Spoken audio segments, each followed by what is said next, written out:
Welcome to Belgro's Funeral Home, where we celebrate life's precious moments. From the moment you enter our doors, you're met with kindness and care. Our reception area is designed to be more than just a waiting room. It is a place of calm, thoughtfully created to ease the weight of grief. In our private conference room, conversations are guided by empathy. Here, our client experience coordinators sit beside you, not just across the table to help plan a service that truly reflects your loved one's story. Whether it's a traditional farewell or a personalized celebration of life, we take time to understand your wishes and offer thoughtful guidance. At the heart of our organization is a dedicated manager who ensures that everything runs smoothly, from the smallest detail to the final farewell. We understand that choosing a casket or a coffin is a deeply personal decision. In our selection room, we provide a calm, respectful environment where families can take their time and explore options that reflect their loved one's life, beliefs, and preference. Our spacious chapel is where memories are honored and lives are celebrated. Designed with serenity and warmth, it provides a welcoming space for families and friends to come together in reflection and remembrance. For families choosing cremation, we offer on-site professional cremation services in a setting that upholds dignity, peace, and confidentiality. Our crematorium offers a seamless and respectful alternative to traditional burial, giving families flexibility while maintaining the highest standard of care.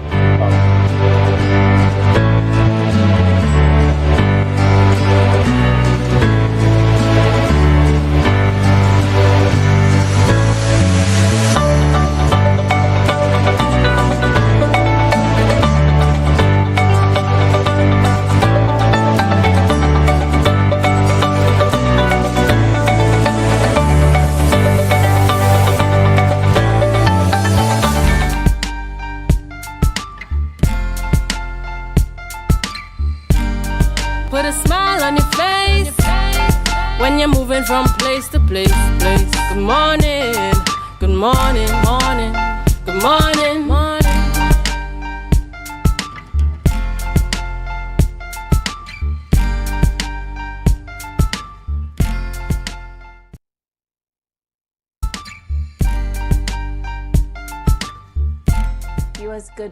Good morning, and welcome to the morning show here on Tobago Updates Television. It is Monday, the 8th of December 2025, and we are coming to you live from downtown Scarborough, Tobago, the Port Mall to be exact.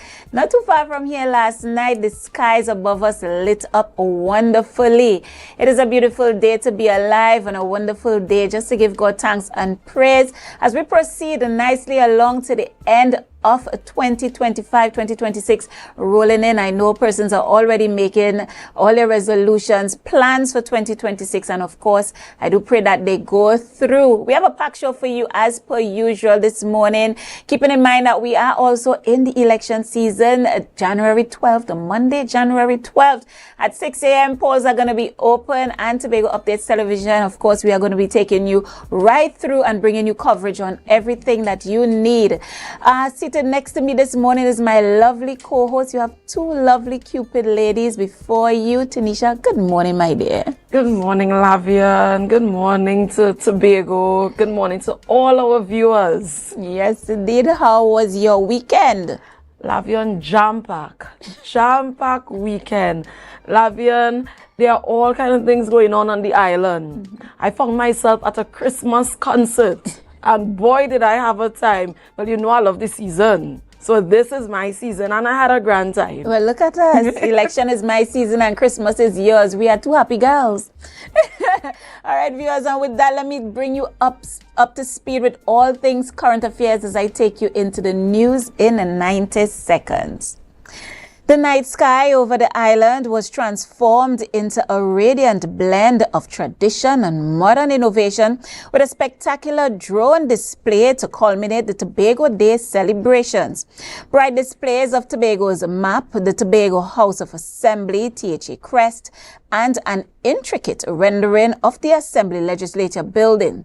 From there, the presentation shifted into a tribute to Tobago's leadership. Drones assembled the portraits of notable figures, including former President and Prime Minister A.N.R. Robinson, as well as current Chief Secretary Fali Augustine. Cultural and athletic achievements also took center stage as the audience was amazed to see cultural icons like the Mighty Shadow, Calypso Rose, and Lord Nelson light up the sky above the Scarborough Esplanade. Sporting hero and football legend Dwight York was also honored. Adding a taste of Tobago's everyday charm, the drones shaped the beloved local dish, curried crab and dumplings, completing the island-themed story in the sky.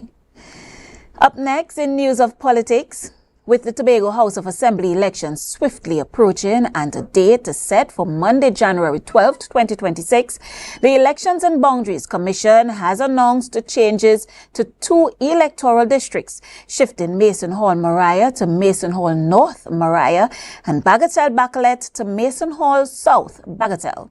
Last Friday, the EBC laid its 14th report before the House of Representatives with the necessary draft order for the upcoming election and the recommendation to alter the 2 districts, transferring polling division 4984 from Mason Hall Mariah to Bagatelle Bacolet. It further stated that the analysis and recommendation were guided by the distribution of the electorate among districts as of July 7, 2025. In 2021, the island had 51,216 eligible voters. However, that number currently stands at 52,857, a 3.2 increase. In compliance with EBC regulations, no electoral district must exceed that of another by more than 25%. And finally, amongst the speculation and unease by citizens regarding the presence of U.S. military forces on the island, the military has made a donation of electronics to a local primary school through the Southcom Humanitarian Assistance Program. Last Friday, the complement of officers journeyed to the east and donated U.S. $25,000 in equipment and supplies to the Roxborough Anglican Primary School.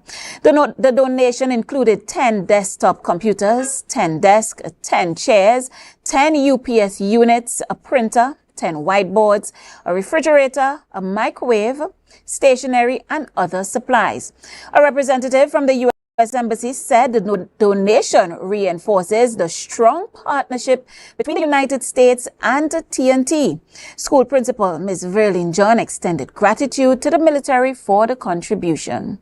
These and other stories in our major newscast at 6:30 p.m. Be viewing Tobago Updates Television. And that was your news in 90 seconds. Yeah, so bringing you up to speed with all things current affairs right here on the island. Tanisha, we saw the drone show to culminate Tobago Day was last night. The display was on last night. A spectacular display. I wasn't there in person, but of course I saw footage and it was beautiful. Were you there? Were you able to make it? Not after that concert, but it had raving reviews. I was looking at it on social media and I think it added a really nice touch. When I saw the weather lavion, I was a bit concerned. And then it kind of subsided. I say, okay, they will make it happen. And I love the use of technology. Yeah, that was really amazing. Something for children to really aspire to get more involved with technology. Of course, and I know that it was really carried for Saturday, but due to inclement weather, it was put on to Sunday. But a beautiful, beautiful, beautiful show. I know that persons did come out to the Esplanade, and down there was jam-packed with persons as we culminated Tobago Day 2025. Always something to look forward to, always something to enjoy when you celebrate your own, eh? Definitely, definitely. And with this, they have to keep it up. So Well, 2026 drone again. I saw someone say, well, that's the end of fireworks. So yeah. Definitely, we transition. Yeah, I don't know. And on the political front, I see we have the electoral districts now. We have Mason Hall North Mariah and Mason Hall South Bagatelle. From the EBC's 14th report that I saw that they put forward, explaining that each electoral district must have a particular number of persons. So I see we would have grown by approximately 1,600 and change eligible voters, and my eldest son being one of those. Hey. Yeah. So I see the cause for transferring the polling division to bring that equity and bring that balance.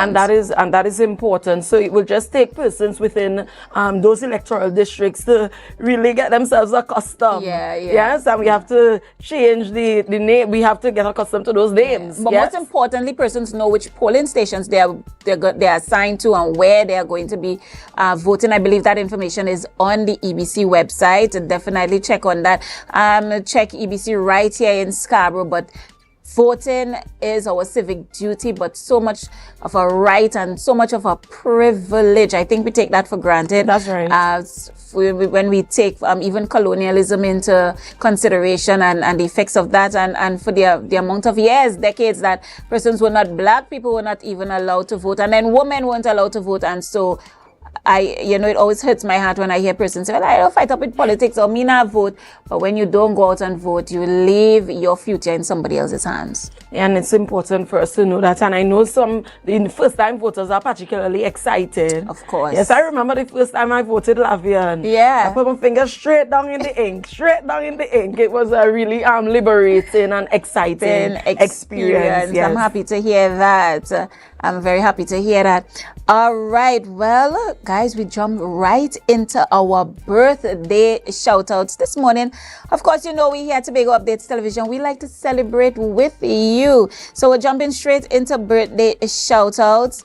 And this morning, we say happy birthday to the man himself, Mr. Keegan Denoon. Keegan, happy birthday going out to you. I hope you have a wonderful day. I know that you are in election mode, but I hope you are able to take a moment and just celebrate and be thankful for all things you have been blessed with. Happy birthday, my dear. And happy birthday to Mr. Derek Cowan. Mr. Cowan, have a great one. Have a great one this morning. Yeah, and then now we have the lovely Miss Petal Alexander. Petal, happy birthday to you. I pray God's richest blessings on your life. I pray that you have a fantastic day. We are in Christmas mode, so I hope you blend it too. And girl, you have a wonderful, wonderful day, all right? Happy birthday. Belated birthday greetings go out to the lovely Cassandra Thompson Forbes. Listen, I hope that you had a great one. Celebrate all month. Why not? Don't limit yourself to a day. Celebrate all month. Yes, indeed. Happy birthday, Cassandra. I must chime in there. That's my Roxborough girl in there. Morning, Cass. Happy birthday, girl. And then finally, we have none other than the beautiful and lovely Alana Sukia.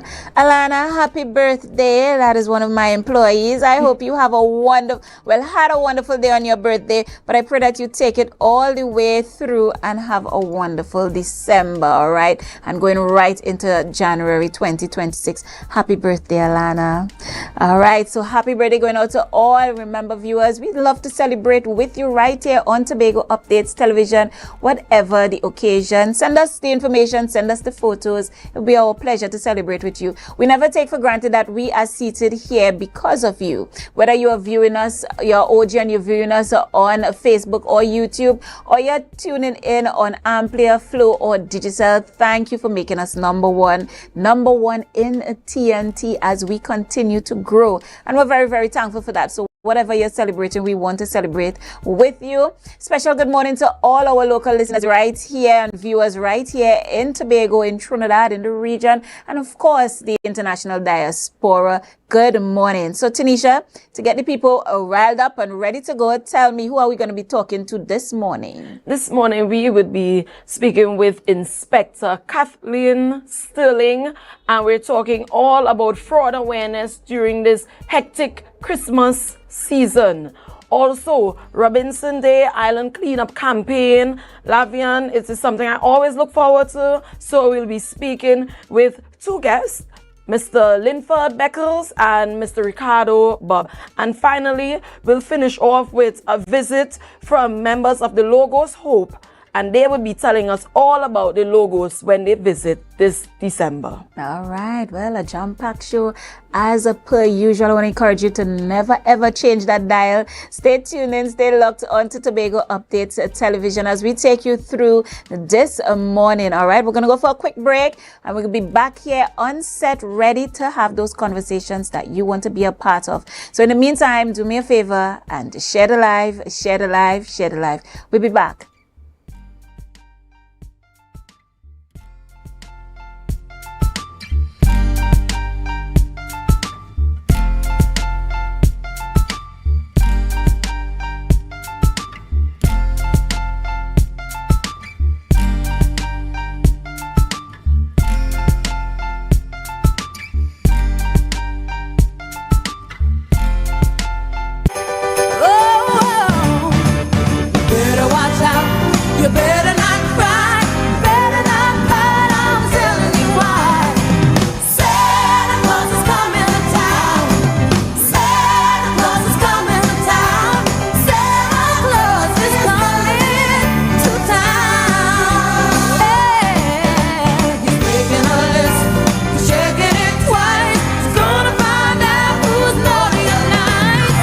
Our world is filled with rhythm. Rhythm that's unapologetic, infectious, timeless. Rhythm is commitment in action. It's how we show up for each other with unrelenting support that goes the distance.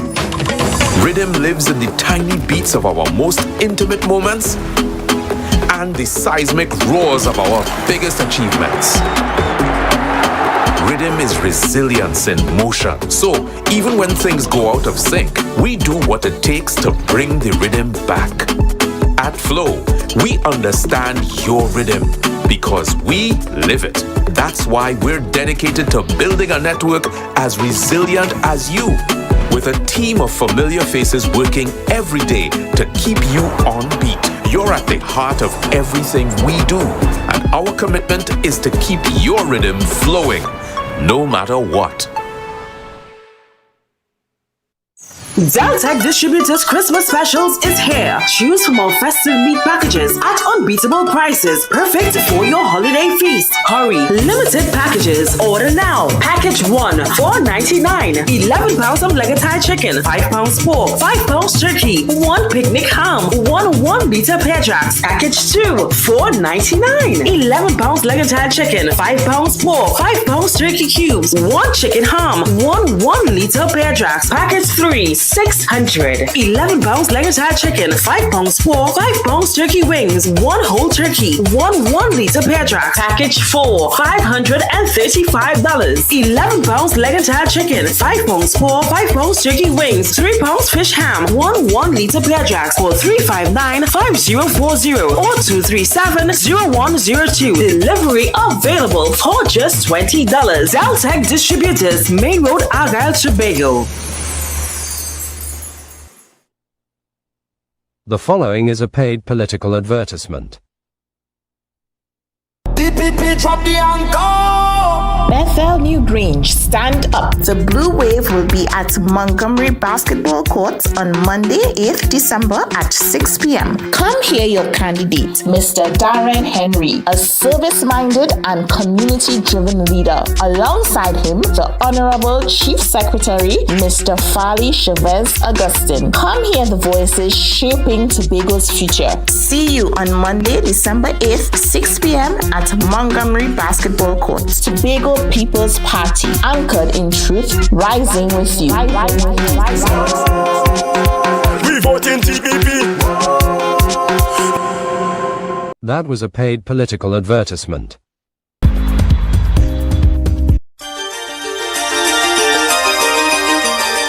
ho, ho! Merry Christmas, Trinidad and Tobago! Santa Claus is coming to Charon's at Lowlands Mall to stock up on all the goodies for good boys and girls. I'm checking my list, and Charon's has everything I need. Christmas decorations, curtains, toys, and so much more.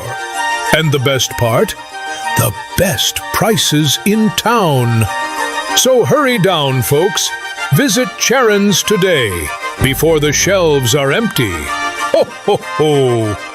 Charon's at Lowlands Mall, where Christmas shopping starts.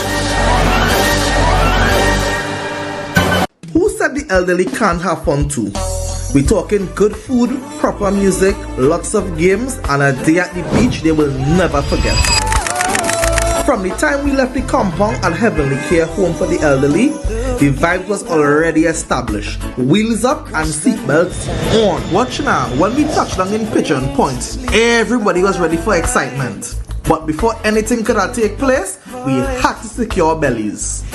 You ever play bingo by the beachside? Well, that was the first activity on the roster, and boy did these seniors have fun. However, others wanted something more physical, so we brought out the ring toss, and not even arthritis could have stopped them. Well, I was blown away at how straight these people were.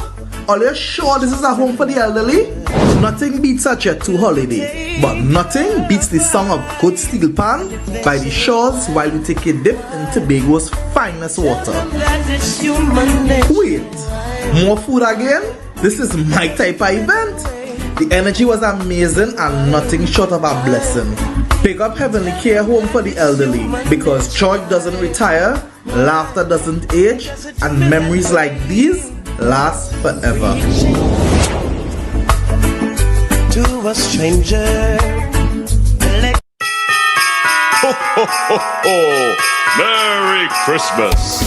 What's on your Christmas wish list? And can you do it with $75,000 at 0.75%? Bethel Credit Union is making your Christmas wishes come true with our 75 in 25 Christmas loan sale. Get up to $75,000 in loans at a special 0.75% interest rate as we celebrate 75 years of service, strength, and community. So, whether it's home upgrades, holiday travel, or treating the ones you love, we've got you covered. Bethel Credit Union, we see you and we're here for you. Find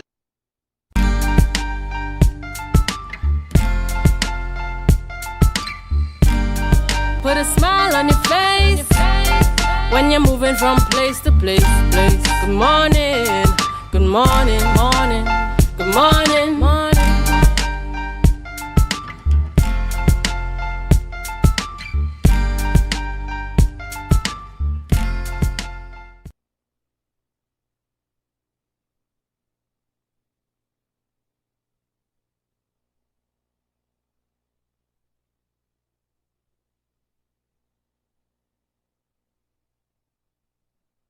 Viewers, welcome back. Welcome back to the morning show here on Tobago Updates Television, and thank you so much for staying with us. It is a Monday morning and we're diving right into conversations. And set this morning, we have Inspector Kathleen Sterling. She's here to talk about fraud awareness during the Christmas season. But of course, it's Monday morning, so we're going to be doing a crime update with her. Inspector, good morning and welcome. Hi, good morning to our host and our listening viewers. All right. Crime update. We're in the Yuletide season, but coming down, but we would not have had a crime update, I think, a few Monday morning. So we have a few things to be brought up to speed with. So firstly, I want to touch on, I know that we've had the unfortunate incident of, that was the 8th murder on the island. The 9th murder on the island with the tourist up in very scenic and peaceful, usually peaceful, Castaros. We had a young man that was arrested. Any information that you could divulge on that? Okay, so Tobago recorded his 9 murder, and so far we have solved 6 of those 9 murders. It's unfortunate. Any life loss is a life loss, and we want to send our condolences to the family and relatives. Yeah, we have success so far. We have solved that murder. Person is arrested and before the court for that murder. So, you know, it's the first time for murder in Castara, scenic village as Castara. And, you know, we know that's one of our tourist destination where we find most of our tourists. So, you know, it's one off and one is too much. So we want to restore trust in the confidence in the police, especially on the village of Castara, you know, so we working so that this would not happen again. But it was solved, and we continue to solve the other 3 murders that we did not solve.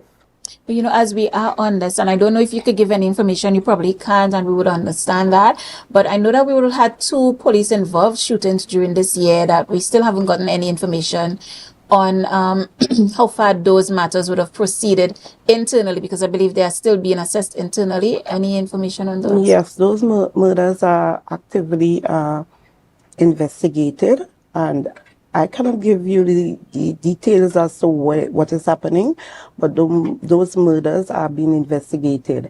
At the conclusion of those investigations, the media will be updated as what was the result of those investigation, police shootings. All right. And as it speaks to home invasions, break-ins, robberies, where would you stand on that at this point in time? So as you know, we call it our tower crime, house breaking and larceny.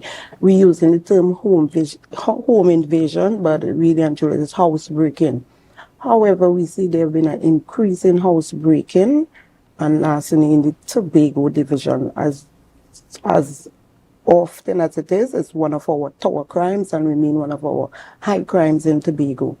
And you know, we asking our homeowners to secure our homes properly. I mean, we have the rhetoric that Tobago is a quiet place and these things don't happen in Tobago. So we have our doors open. All of us are guilty of you know, doing that. So we're asking people to be aware of the surroundings, you know, put locks on your doors. Don't go away and leave the house open and thinking that this wouldn't happen to me, because it is happening. So we need to take cognizance of that, and we need to do better, because it is happening, and it is happening too often now. So we want to press on securing your homes, securing your business places, so that we could mitigate what is happening in terms of home invasion. Also, we have an increase in our robberies. I mean, it's Christmas time and everyone is looking for money. So we need to be aware, as we say, of our surroundings. We go into Scarborough, we make sure and lock our car doors. We don't leave our handbags on our purse, on seats, and thinking that, hey, this wouldn't happen. You know, we sing a lot of vehicles, especially in my district, which is the Shervan Road district. You know, persons going in the night and break people car glass, windows, searching for valuables that we may left in our class. So, you know, we like to leave the money in the cars, we like to leave the purse in the cars. So we're asking persons as much as possible, don't leave valuables in your cars.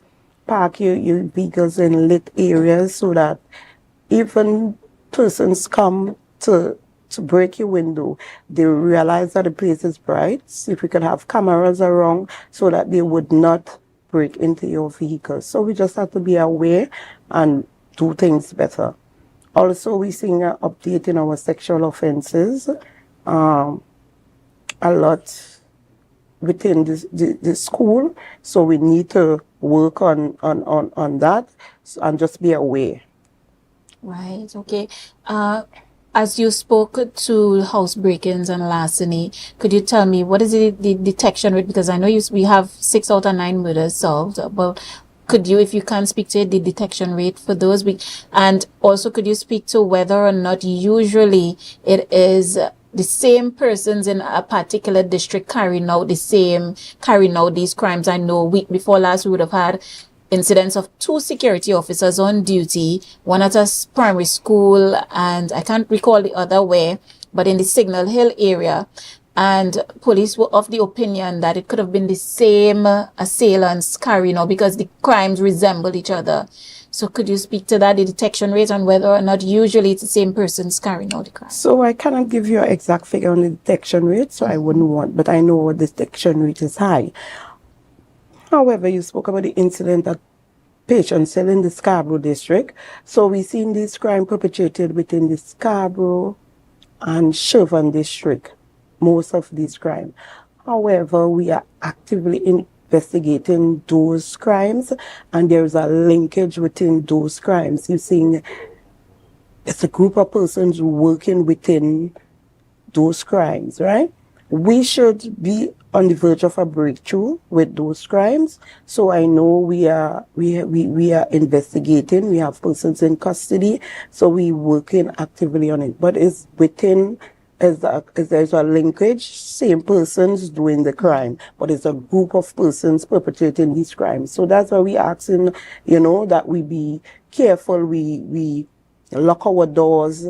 We secure our premises, ensure that we limit persons coming into our homes. Right, and as you say, lock our doors and secure our premises, we're diving right into awareness, fraud awareness during the Yuletide season, where we know, as you have said before, persons looking for money, and so citizens making themselves easy target. Tell me, what are usually some of the crimes we see around the Christmas season specifically? Okay, so I want to talk about one in particular that is happening in the Tobago space. There is this, well, we use it as credit card fraud, where we see persons, well, more from Trinidad, paying for hotels in Tobago, and when they get to Tobago, there are no hotels. There's one in particular, the Blue Haven Hotel. So maybe twice a week, we see persons coming into the station. Hey, we pay for this hotel, Blue Haven, and the hotel is carrying them somewhere in Black Rock. And when they get there, there is no hotel. So persons keep losing their money. So, we want to ask persons to be aware of this fraud that is happening. Yes, it's happening to Trinidadians, but we have family in Trinidad. We have friends. So, we could pass information along. And so, when you look at the site, it looks really bona fide. So you have to do due diligence. You have to check, even more. You have to call someone. Hey, check to see if that this is legit. Try not paying money before you pay. When you reach, you try to make that arrangement because of what is happening, that you prefer to pay your money when you reach.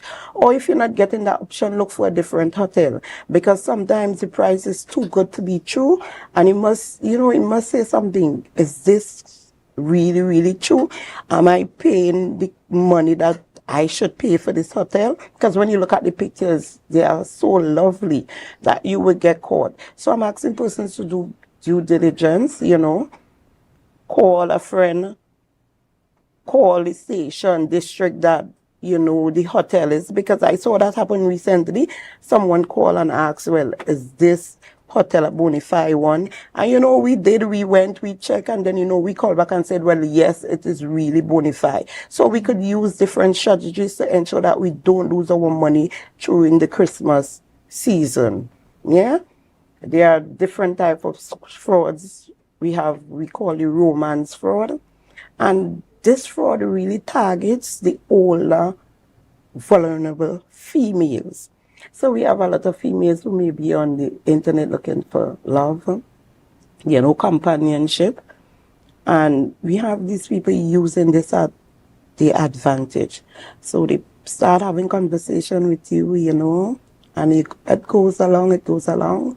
Until they reach, it's Christmas and I want to send you some gifts.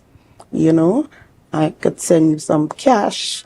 I have a watch or a phone, and you get caught up into it, and yes, and then they tell you, hey, I send the gift, and the courier service, they need money to pay for the service. My credit card, problem with the bank, and it's locked for a couple of days. I can't. So, you have to pay for those. And that is where we spend our money, and then that's the end of the conversation. I know it happened personally. I mean, within my sphere, because I have persons who will call me, Kathleen, you know, X and Y, what do you think? I said, no, that is fraud. Don't spend your money. And, you know, so we have to be careful if we know we have parents or family members who are the older age and looking, you know, we had to be vigilant, look at the phones, have conversation, let them be aware of what is happening. Because, you know, when you look at a picture of a gentleman well put together, we believe, well, you know, this has to be truth. So it is out there, so we have to be aware of it. You know something, Inspector? As you were talking about this, sometimes persons would say, that can never happen to me. You know, and so is there a specific group that fraud is affecting, or if it is widespread? So fraud affects all of us, right? There is not a specific group, but there will be a specific type. So romance fraud might affect the older type, right? But investment fraud might affect each and every one of us, right? But there is each and every one of us is affected, but it's what we do when it reaches us. So how can persons really protect themselves during this Christmas season? I meet somebody online and I want to know, hey, this person real? What do I do? Do I call the TTPS and say, check out this person for me? What do I do? So there are apps on phones that you could check person image. So someone might put Ronell image as a good upstanding person, but if you do Google search and you check, you will see the correct image of that person's coming up. So that is one way of doing that check. Yeah. You could keep, you know, conversation. Don't be quick to put your money, to give out your money, you know. You do conversation, and you as a witty person, you should know when someone is coming, they are being truth or untruth. You could ask a friend, you could ask your mother, your father, you know, ask persons to assist you. Do you think that this person is being bona fide? Because we could do different checks to ensure that it's so. So just don't run into just giving out your credit card information or your money to persons like that. Yeah. Inspect, you know, I listened to you there speak on the romance fraud, and honestly, I was taken aback because for a second there, it sounded like a Lifetime movie. I mean, you know that these things happen internationally, but sometimes we usually think, nah, we too smart for that down here. And, you know, it's so unfortunate. But I want to go back a bit to credit card fraud, and not even so much just credit card fraud, but even just your debit card that you have. I know that at some point in time we would have had persons replacing the ATM, the entrance to the ATM where you push your card in and then your card was being scanned, persons having the device in their pocket to scan your card. And then now that we have, for me, the very fearful tapping procedure, because even though you cannot tap more than $500, I worked hard for that. So I want to speak to that. Have we seen any more occurrences to those? Is there an increase in that, a decrease? Could you speak to that for me a bit? So when we talk about the ATM fraud, we're not seeing it as much, or we haven't seen it for a while in terms of person with the machine you're going into, and you when you're pushing your card, they scam you your money. We're not seeing that no more. What we're seeing is the larceny of the credit cards, right? And the debit card especially, because as you say, you know, you can tap. So we're seeing we go, and you would lose more than $500 because someone stole your debit card. They will go to this establishment and they tap. So we'll take up $200 because, you know, up to $300 you have to put in your PIN in some institution. So they tap 2 here, and they go there again and they tap 2 and they tap 2 and they exhaust your card. Maybe when you find out, it is already gone. So that's why we ask in persons, as we spoke earlier, as to card being in your vehicle, that persons can access it. You know, you take it and you leave it inside the house, or you have it within your close realm so that persons cannot steal it. And that credit card we have, debit card and credit card, we have in a lot of it, people stealing people cards and tapping it out. So in that instant when that happened, you know, you realize that your card is lost or stolen. Sometimes we misplace it, but just to ensure that it is not stolen is that we reach out to our banks and we cancel those cards immediately. But Inspector, in the event that you're a victim, can persons get back their monies after a thorough investigation? Just walk us through that process. Can you get back your money? Well, in terms of getting back your money, that have to do with the bank. That Right. don't have nothing to do with the TTPS. But what the TTPS do, we investigate, right? And we do it in tandem with the bank. So, you know, we go to the bank to get the information as to who and why and when it happened. And then we do our investigation. At the end of our investigation, you will not get back cash, but someone will be put before the court to answer those charges. Understood. Right? There. All right. And so, Inspector, right before we wrap, I want you to just give my viewers, give Tobago some tips as we are in this Yuletide season, moving around, shopping, at home, safety tips that you would keep to the back of your mind, that you keep your premises, you keep your money, your property safe during this time. So first of all, I would say awareness. Awareness is the key in this Christmas season, right? We out shopping, we have to be aware of our surroundings. Person will be following you. Persons will be maybe, so someone might not be following you, but they have working in groups, right? So make sure that you lock your vehicles when you're going. Don't walk with a large sum of cash. Try as much to use your cards as possible. Yeah, don't flash too much cash. You go into a store and you know you want to pay $2,000. You know, try, as I said earlier, use your card as much as possible.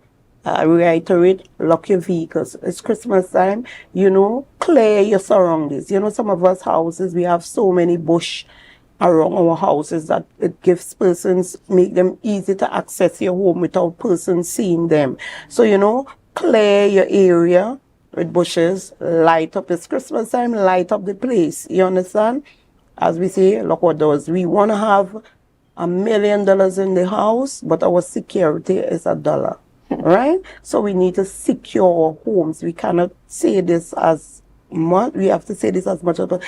Secure your home. Secure by proper locks for your home. So make it your home a hard target for persons trying to get there. And as I say, awareness, awareness, awareness. All right. Thank you so much, Inspector. Viewers, we were speaking to Inspector Kathleen Sterling, speaking on fraud awareness during the Yuletide season, but then overall awareness because it is the Yuletide season and you know that usually we have an increase in crime. Everybody wants some sort of money, whether they get it legally or illegally, unfortunately. And so please keep safe. All right. So we're going to take a quick break and be right back. We have lots of conversations right here. Thanking the TTPS for coming through. In the meantime, I want you to do us a favor and share the live, share the live, share the live. We'll be back.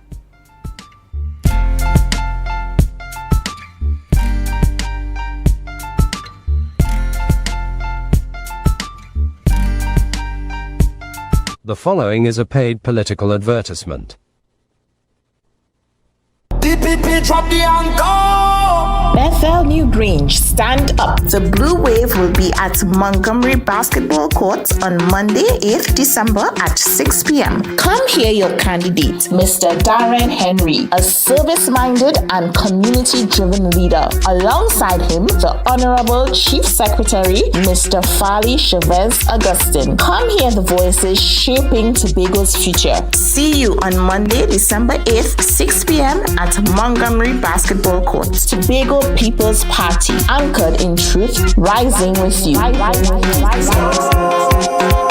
vote in TPP. That was a paid political advertisement.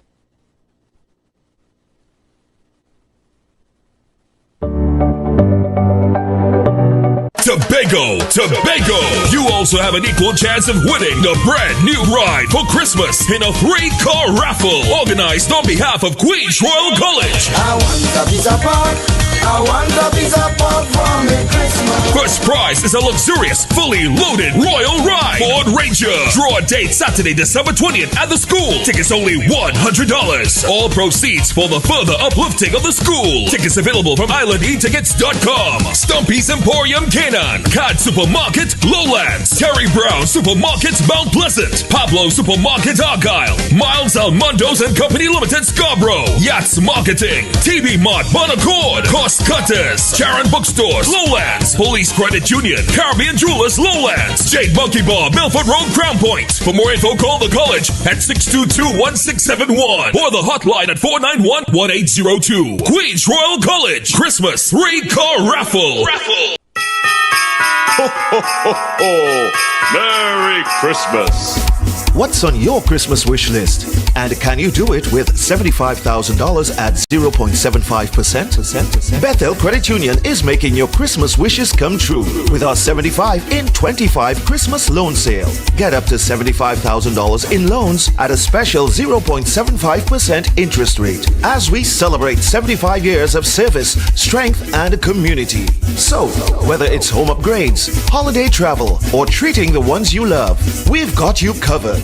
Bethel Credit Union, we see you and we're here for you. Find Deltec Distributors Christmas Specials is here. Choose from our festive meat packages at unbeatable prices, perfect for your holiday feast. Hurry, limited packages. Order now. Package 1, $4.99. 11 pounds of leg of Thai chicken, 5 pounds pork, 5 pounds turkey, 1 picnic ham, 1 pear jacks. Package 2, $4.99. 11 pounds leg of Thai chicken, 5 pounds pork, 5 pounds turkey cubes, 1 chicken ham, 1 liter pear jacks. Package 3, $600. 11 pounds leg of Thai chicken, 5 pounds pork, 5 pounds turkey wings, 1 whole turkey, 1 liter pear jack. Package 4, $535.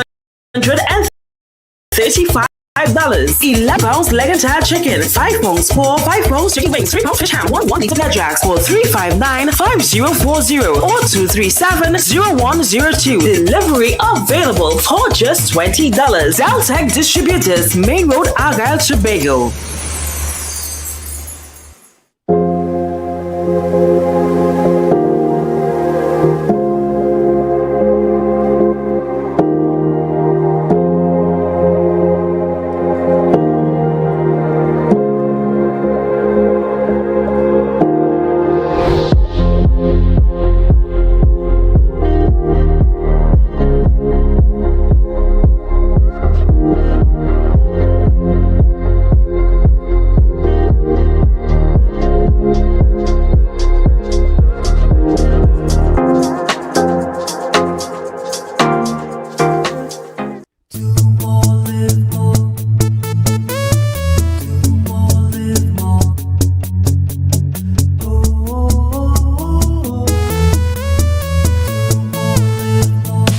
How it's gonna go. They better look up and look, 'cause this is your show, and everybody's gonna know. Say it to them once again. They better look up and look. This is your show, and everybody's gonna know. That's how it's gonna go. They better look up below, 'cause this is your show. Live more. Are you in a dispute with a registered investment service provider of the TTSEC?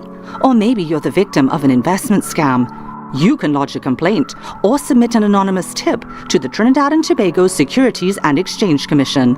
Download our Investor Protection app or go to ttsec.org.tt to access our complaint form or submit an anonymous tip. Write a clear summary of your complaint. Submit copies of supporting documents along with the originals for verification. Provide a copy of the feedback received from the entity regarding your complaint. All investor complaints or scam reports submitted by the public are acknowledged and reviewed by the TTSEC. Investigations are pursued based on the outcome of the review. Trinidad and Tobago Securities and Exchange Commission, protecting the interests of investors and the public. You invest, we protect. Everyone benefits.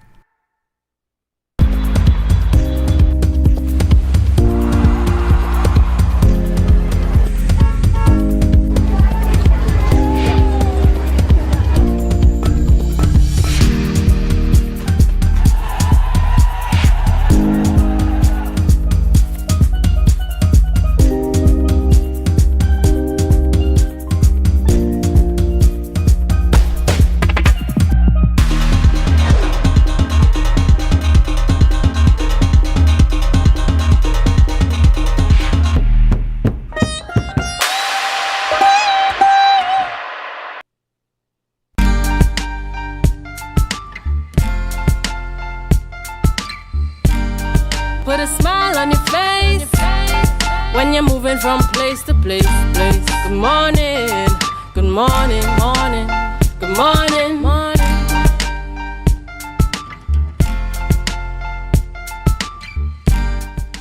Viewers, welcome back to the morning show here on Tobago Updates Television. Thank you so much for staying with us, whether you are viewing us on any of the social media platforms or AMPLIA or Flow or Digicel. Thank you for making us number one. We continue conversations this morning, and in set we have with us Mr. Ricardo Bob, Public Health Inspector 4 from the Department of Public Health Division of Health, Wellness and Social Protection, and he's here to talk about Robinson Day Island Cleanup Campaign. Again, it is the Yuletide season.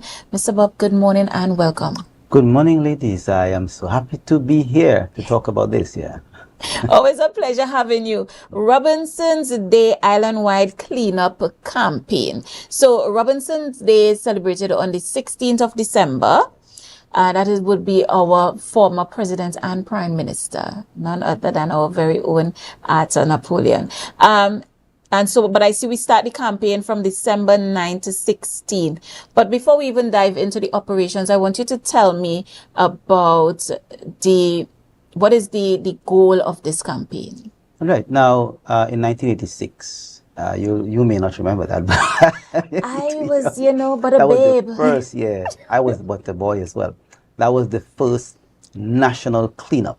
And it's to kind of piggyback on that in commemoration of that, where there was massive cleanup across the country that time. So we have kept it in Tobago, where we're doing that cleanup now. Traditionally, public health would do a cleanup. So, but, put a nice spin to it where we remember those of our patriots and so on. And last year, we did have that campaign for one day. One day is not enough to do that campaign. So we decided to bring it forward, run it for a week, culminating on the 16th. And we separate into districts as opposed to trying to do the entire island in one day. It's very challenging. Usually I say, I don't know where people find all these things from, where they keep them all during the year. But we do from the 9th, we do in districts. We have 4 districts actually. Leeward, Windward, Central and North Side. And so on the 9th and 10th, we'll be doing the Leeward district. And the reason for that is, at that time, the traffic. Right. So getting material from the area to the landfill presents a challenge the closer you go to the Christmas week. And so we say we're going to tackle the most difficult areas when the traffic is not so bad. School is kind of out, things are kind of quiet. So from Spring Garden, where the gas station is, all the way down to Crown Point, all the way across Black Rock to the Plymouth Bridge, Bethel and Patience Hill, all these areas in between are going to be tackled on those 2 days. So our expectation is to have folks bring the thing out the day before, help your neighbors, help the senior citizens. It's a community thing, really. It's not, people thinking it's a THA thing. This is a Tobago thing. An opportunity, especially when, to love people even more and to help each other to keep the environment clean, Tell me something, Mr. Bob. So you say to bring out our things. Yeah, all your but your the white waste, yes. There we go. There are different categories of waste. That's right. So tell our viewers, tell us, what can we put out and what we should keep on the inside? So here's what you should keep on the inside. The construction material is not an opportunity to put out your old tiles and all these things. We want the old fridges, the old stoves. If you have maybe some galvanized, people put out furniture as well, we will take those up as well. But no construction material and cuttings. You cut up a big tree and so on. We are not taking those. Those will be done you privately. But those things that can encourage rodents and breed mosquitoes and so on, those are the primary things that we are taking up. Because those are the bulky items that people tend not to be able to get rid of easily. I want you to also caution viewers, caution Tobagonians to me, electronics, my old laptop, my old iPhone, the old computer battery, are we supposed to dispose of these things like regular items? Are we allowed, is it responsible of us to put these things out at the roadside to be picked? So preferably not at that time. We have a service that we offer on a daily basis. You can call 639-1433 and we will come and take those things at another time. During the year, we actually take up these things and take up waste. But people tend not to put them out. And I must put this in here. A lot of people jump on the bandwagon when the bandwagon has already left. In that, they put things out after. So we are in the Leeward area, 9th and 10th. The 16th, they're now putting out stuff. We really don't want to have that. It creates a problem. And then they say, you didn't pass and take it up.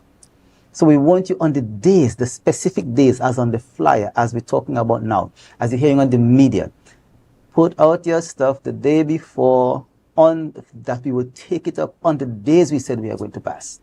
Where we supposed to put out this stuff, Mr. Bob? In front of your place. All right, okay. In front of your place, and here's where we're asking people to really cooperate. How? Well, there are people who are unable. We have young people. Help your neighbor. Bring it out. Yeah, so that we can take it up. Don't put it by the neighbor place because you don't want it in front of your place. When you do that, you create a lot more chaos. Right. Put it in front by you, and we'll take it up. We will take it up. And if we didn't pass, let's say the day, because sometimes we have no idea how much waste we're going to have, then just give us a call. You have numbers there on the flyers that you can call, and we are going to send a truck to collect it. Right, so it's a caravan of trucks, yes. Not garbage trucks. No, not garbage trucks. We have open tray trucks, you know. We have a number of them, and the trucks are going to be passing. We have people doing surveillance in the areas, driving around to make sure that these areas are serviced and so on. So it's a lot of things are happening behind the scenes. This involves a lot of people. You may see me on the front, but this is a entourage. Quite an expansive Right. collaboration. Then we have the landfill operations as well. We have recording people. We have people doing surveillance, making sure we have people directing the trucks on the day. We have loaders. We have drivers. It's a lot of things happening. This is an army. This is an army of people. Yeah. I wanted to speak to the schedule a bit, Yes. Mr. Bob. So you said Windward, Leeward. Right. Can you break down the days for us? Okay, so we start in the Leeward district from Spring Garden all the way down to Crown Point, across the Mount Irvin, Blackrock, Bethel, Patience Hill, Signal Hill, all these things on those 2 days, 9th and 10th. The 11th and 12th, we come to the Central District. From that same Spring Garden area, now we're heading east and then north. We're going up to the Blemming Bridge, and then we are going up to Mason Hall. Everything in between there, Mount Grace and all these areas, Mason Hall, and so on. So we're doing those entire areas. Bagatelle, all these areas we're going to be doing. Bacolette, yeah? And then we go to the Windward District. Windward District tend to be really heavy. From Mount St. George all the way up to Charlottesville, everything in between there. Or Glamorgan, Bell Garden, Speyside. Speyside normally is very supportive. The Speyside folks, I just want to share a shout out to them. They are usually very helpful. They come out as a community. Bell Garden, community, and this is what we want to have. In the communities, the community does this. This is the Yuletide season. It's the time to spread love. Help your neighbor, help your friend. And then the last, we go to the north side. So we go from Mason Hall again, all the way up to Lansfamy, across to Golden Lane, Culloden, Mount Thomas, down to Anna's Vale. Yeah. So in those 8 days, we expect to cover Tobago. We are working through the weekend. Yeah. Yeah. I know this exercise is also a part of combating rodents, Yes. mosquitoes. Could you speak to that a bit for me? I don't know if you would have this information or you will have the stats, but how often do we see probably cases of leptospirosis in Tobago? I haven't heard anything about dengue in Tobago and the island in recent times as yet, but how much are these incidents affecting our island right now, if you have that data? All right, so because of the robust program we have at Public Health, our dengue incidence is really down. So when you have a low amount of cases, you would not hear about a thing. Other things may take precedence. Thank God we have not been having leptospirosis in Tobago. Again, our robust vector control program. So we go around Tobago 5 days a week. You can even call if you have a rodent problem, and we will come and do baiting. We do schools, public buildings, residents, and it's all done for free. Tobago is a beautiful place. You don't have to pay for it. And yeah, a lot of people may not know, but public health is very diverse. We have, I look at public health as your foot in your shoe. You look at your shoe, you never see your foot in it. So we are the ones that you don't see that are doing a lot of work in the back to make the environment healthy. All your water courses, your drains and your, that's not the drains on the side of the road though, your drains and your rivers, and so we maintain all of those. It's a lot of work. We have literally it's an army. Yeah, an army. Yeah, well, I was not aware that public health offers that service and for free. Oh, yeah. Give me, I know persons are cleaning right now. Everybody's cleaning their homes. So if you could give viewers the number that they could call to get that service, to have rodents being treated at their homes, that would be appreciated. 639-1433. 639-1433. That's a number that you can call any working day, and we will come and we will do your baiting. We do that, and we'll come back and check, and you know, what we may not do is, but the bait that we use, you don't usually get a smell because they would come out to get water, so you'll see them to get rid of them. Yeah, but that service is offered all the time. People call all the time. We have officers going out sometimes even in the night because that's where the rodents are most active. Yeah. Is there a WhatsApp line, Mr. Bob? No, we don't have a WhatsApp line as yet, but coming in the future, this is the age of digitization. That's right. And we are moving in that direction. Yeah. That's good. I know that that Robinson Lake cleanup campaign is a collaboration. Tell me about the collaboration. Right. So excellent. That's a good question. So Division of Infrastructure, Community Development, every agency, agriculture in Tobago is involved in this, not just in terms of personnel, but resources as well. So CPEP, LEP, all those folks are going to be tightening up on their drive in terms of improving the environment. So everybody in Tobago, we are seeing this as an opportunity, we say now, to make Tobago the greatest little island on the planet, not just physically, environmentally, but in terms of the love that we used to have that we seem to be losing now. So we're encouraging people, not just for the campaign, but clean up your place. So rub it by the 16th. People shouldn't be rushing for Christmas because your place clean already. This is the idea, not just take out your white waste. Cut the yard. Make sure everything is okay. No harborage for those pests that can distress us. And during the year, how could persons keep their environment clean? Right, so there's a consciousness that people must have. In my street, I clean my own street. I go out in the morning time, in the evening time, and I pick up the papers and so on. People pass and they see me. Yes, I do that. This is my street. It's my environment. I'm into health. I must be an example. And one of the things where I had some friends come from Belgium once, and I'm taking them around Tobago, and they say, wow, this place is so beautiful. And here's this young lady, beautiful young lady. She is, every time she sees a little paper, she's going to take it up with her bare hands and find a bin. She said, this place is too nice to be like this. And I'm saying, but I'm a Tobagonian. I should even be more vigilant. Yes. So for me, if I see a paper somewhere, I see something, I take it up. People may watch at me funny, but I love Tobago. This is my place. And I must do the best I can to keep it healthy and clean. Sometimes as you go through the island, you're speaking about us having that consciousness to keep the place clean. I was on a hike a couple months ago, and I would have seen some dumping in some areas that persons would think the back areas. Nobody sees it. Yeah, and nobody's seeing it. And can you speak to the prevalence of something like that? I mean, it is something that we want to discourage, but are you all at Public Health really seeing things like this happening? We get a lot of reports of it, and what we do, we have to go in and clean it. Now, many times people, and they are what we call we call them hotspots. You pay somebody to take your waste away, or you take it yourself, and then the person go and dump it somewhere, and then we have to clean it. Union is one of the areas, Lambeau, Mott Ridge. Those are areas we will clean it, we put no dumping signs, and it speaks to the care for the environment that people are having. Once it's not by me, we call that the NIMBY syndrome, not in my backyard.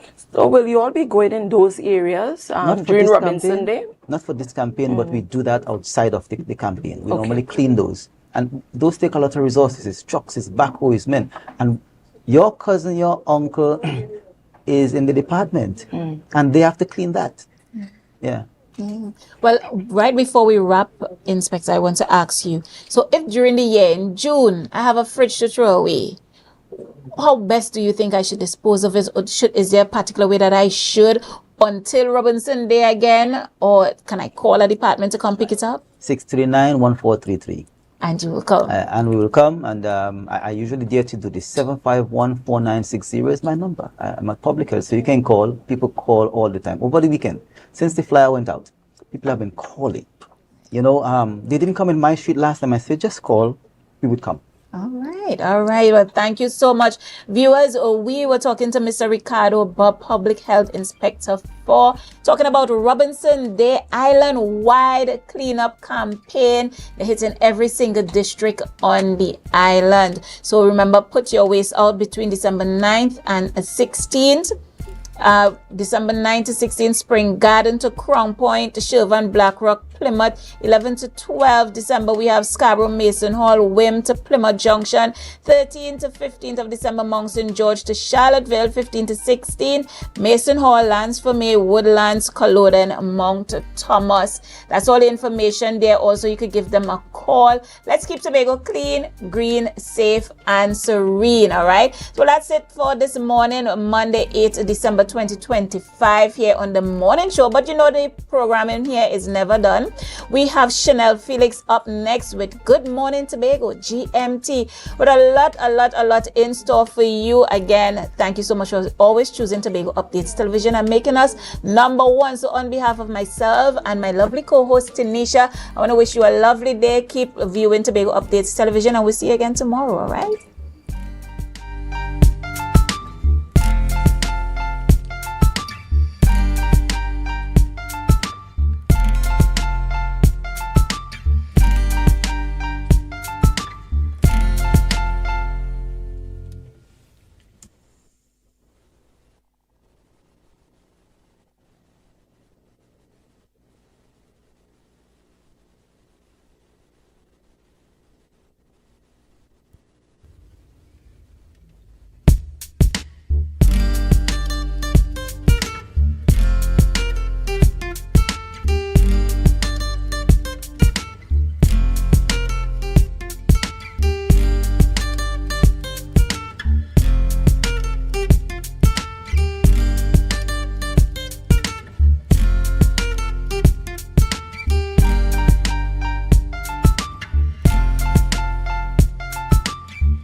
World AIDS Day has been recognized since 1988, and over the years it has grown a meaningful global tradition. It brings together governments, health workers, advocates, families, youths, everyone, because the fight against HIV is something we all share responsibility for. So, well, it's because we need to continue to remember that we are still dealing with specifically in Tobago. This is an opportunity for us to continue the discussion. This is an opportunity to remind the population that, we have these STIs that are running around. If we are not safe, be healthy. So I appreciate this opportunity, and I particularly appreciate the focusing on the young people for this World AIDS Day, because that is what is really needed to change the culture that's required. My experience was our teacher, she worked wonderfully, even with disruptions to the class. She worked with them instead of circling around them or going over them. She made them part of the lesson and made the learning experience beautiful. I hope that it serves to actually better educate the people, to get rid of the old stigma that we got from our parents, grandparents, and thus forth. I hope that we can live a truer life with this knowledge and use this as a template to go forward for other problems that we have. I am white and I represent Hope. Hope says your diagnosis is not your destiny, and today we stand on that truth, and we aim to change at least one mindset every time we speak. Empathy reminds us they are living with HIV, not dying from it.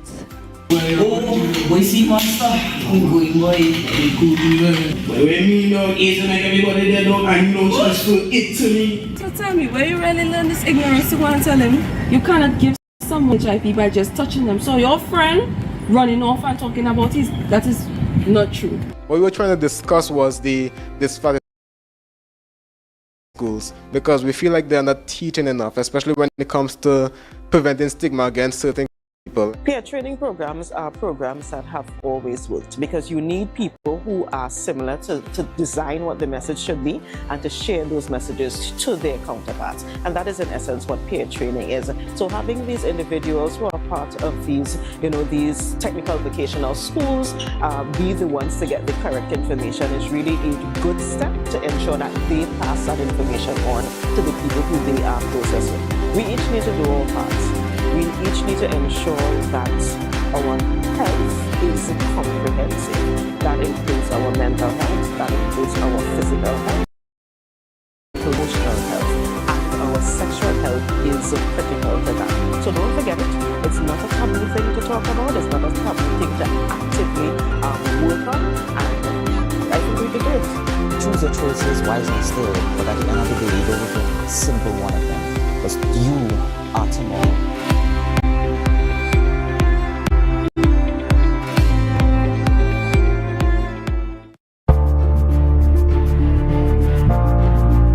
You're viewing Tobago Updates Television, your exclusive gateway to Tobago, broadcasting the beauty of this island paradise to the world.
to Good Morning Tobago right here on Tobago Updates. I am your host, Chanel Felix.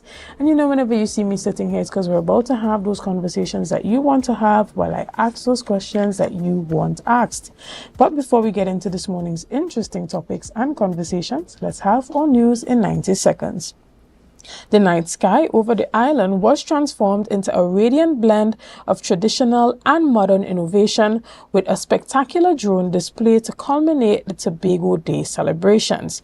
Bright displays of Tobago's map, the Tobago House of Assembly's crest, and an intricate rendering of the Assembly Legislature building.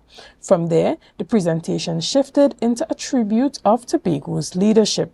Drones assembled portraits of notable figures, including former President and Prime Minister A.N.R. Robinson, as well as current Chief Secretary Farley Augustine. Cultural and athletic achievements also took center stage, as the audience was amazed to see cultural icons like the Mighty Shadow, Calypso Rose, and Lord Nelson light up the sky above the Scarborough Esplanade. Sporting hero and football legend Dwight York was also honored. Adding a taste of Tobago's everyday charm, the drones shaped the beloved local dish crab and dumpling, completing the island team story in the sky. Additionally, the Tobago House of Assembly election shifts as the Tobago House of Assembly election swiftly approaches and the date is set for Monday, January 12th, 2026. The Elections and Boundaries Commission has announced a change to 2 electoral districts, shifting Mason Hall, Mariah to Mason Hall North and shifting Mason Hall, Mariah to Mason Hall South and Bagatelle. Last Friday, the EBC laid its 14th report before the House of Representatives with the necessary draft order from the upcoming election and the recommendations to alter the 2 districts, transforming polling division 4984 from Mason Hall Mariah to Bagatelle Bacalet. It further stated that the analysis and recommendations were guided by the distribution of the electorate among districts as of July 7, 2025. In 2021, the island had 51,216 eligible voters. However, that number currently stands at 52,857, a 3.2 increase. In compliance with the EBC's regulation, no electoral district must exceed that of another by more than 25%. And finally, amongst the speculations and unease by citizens regarding the presence of the U.S. military forces on the island, the military has made a donation of electronics to a local primary school through the Southcombe Humanitarian Assistance Program. Last Friday, the complement of officers journeyed to the east and donated $25,000 in equipment and supplies to the Roxborough Anglican Primary School. The donation included 10 desktop computers, 10 desks, 10 chairs, and 10 UPS units, a printer, 10 whiteboards, a refrigerator, a microwave, stationery, and other supplies. A representative from the U.S. Embassy said the donation reinforces the strong partnership between the United States and Trinidad and Tobago. School principal Miss Verlene John extended gratitude to the military for its contribution. And that was our news in 90 seconds. Guys, this morning we jump straight ahead into our discussions, and we're talking about all that's happening for the holiday season here on the island of Tobago. And what am I talking about exactly? We're talking about the Logos Hope that's back again in Tobago. And this morning I have the privilege of chatting with the project manager as well as the project coordinator. Guys, can you introduce yourself to my audience this morning? Good morning, Ms. Chanel. It's nice to be here this morning. I am the project manager for the Logos Hope's Visit to Tobago. And my name is Ruchir. I come from India and have been with the Logos Hope for 4 years now. Excellent. Good morning also. My name is Marcos Rival and I serve as the project coordinator. I come from Argentina. Excellent. And we know that the Logos usually promotes global partnerships Right. and persons from all over the world actually working on the ship as it moves throughout the world. We saw the logos was here last year during the Christmas season, and you're here again. Tell us about why you're back and what's different this time around. Sure. As you mentioned, Logos Hope is a community of around 300 volunteers who come from 65 different countries. And so all of them come with a mission of sharing knowledge, help, and hope with all the ports and countries of the world. Well, Logos Hope is not new to Tobago. It's not new to this island, and people know this ship as the book ship.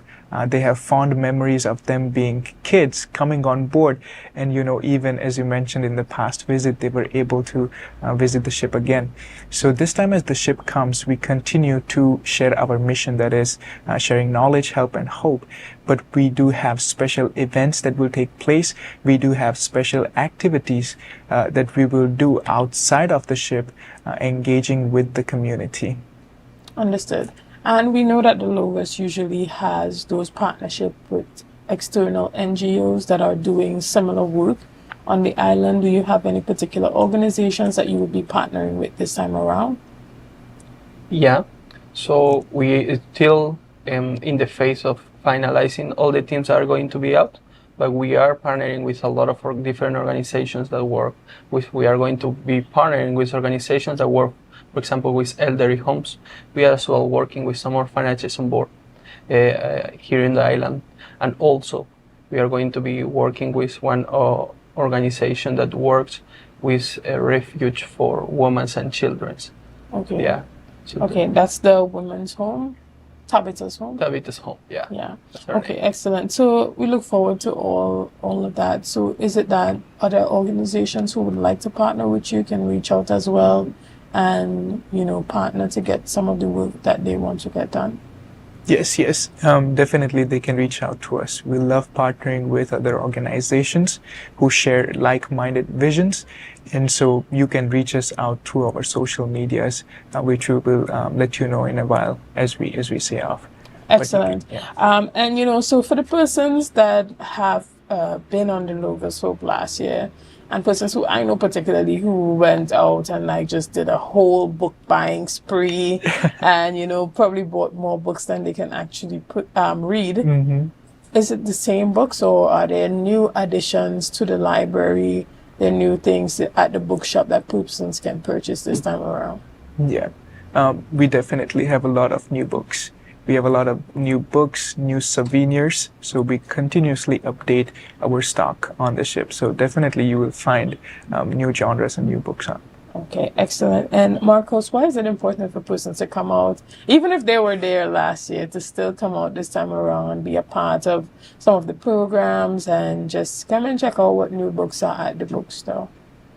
Yeah, I think definitely what makes us different, every time the ship will come will be a different ship. Not just because of the books that we present, that we try to restock and just renew most of them, but also because of the crew. The people that made the ship is completely new. So every event that you will assist is going to be an event that is going to be approached in a different way, from different speaker, from different person. Every event we do on board, every activity we do, is as well a lot of the activity itself depend on the essence that the person will give to the activity.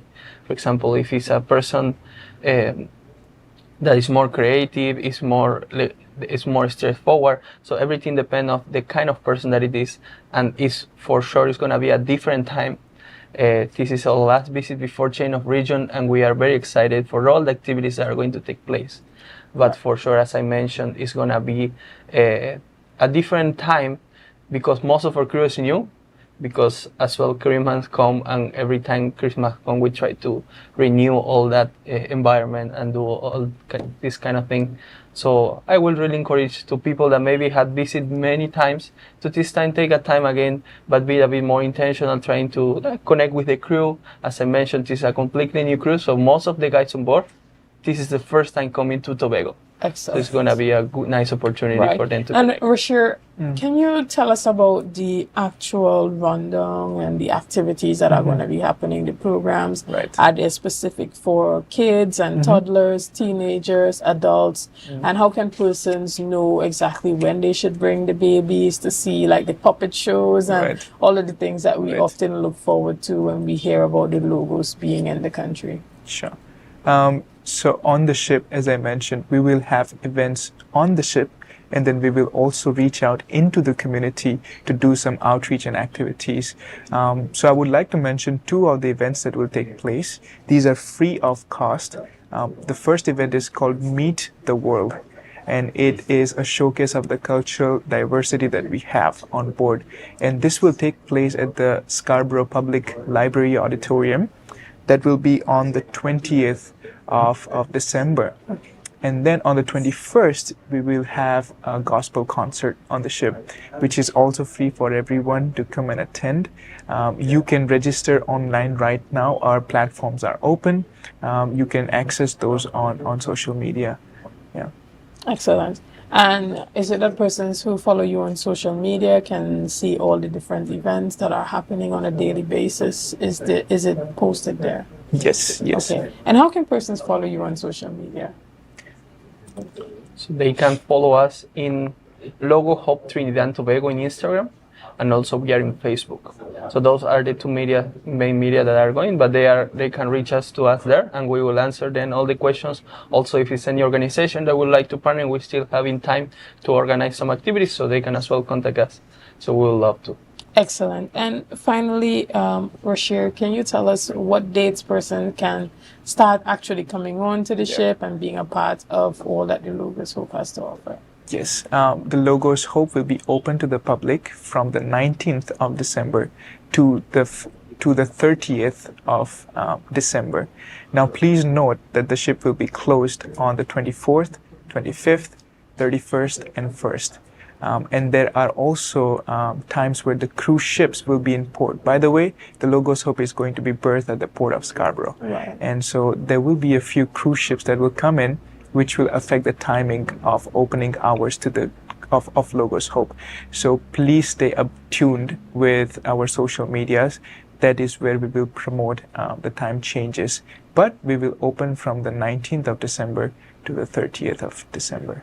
Excellent. And so we want to remind persons that they can follow you on that Logos Hope Trinidad and Tobago on Instagram, as well as Facebook, and so that they can see everything that is being posted there. Guys, we're going to take a quick break after this, and we'll be back with much more conversation. See you soon.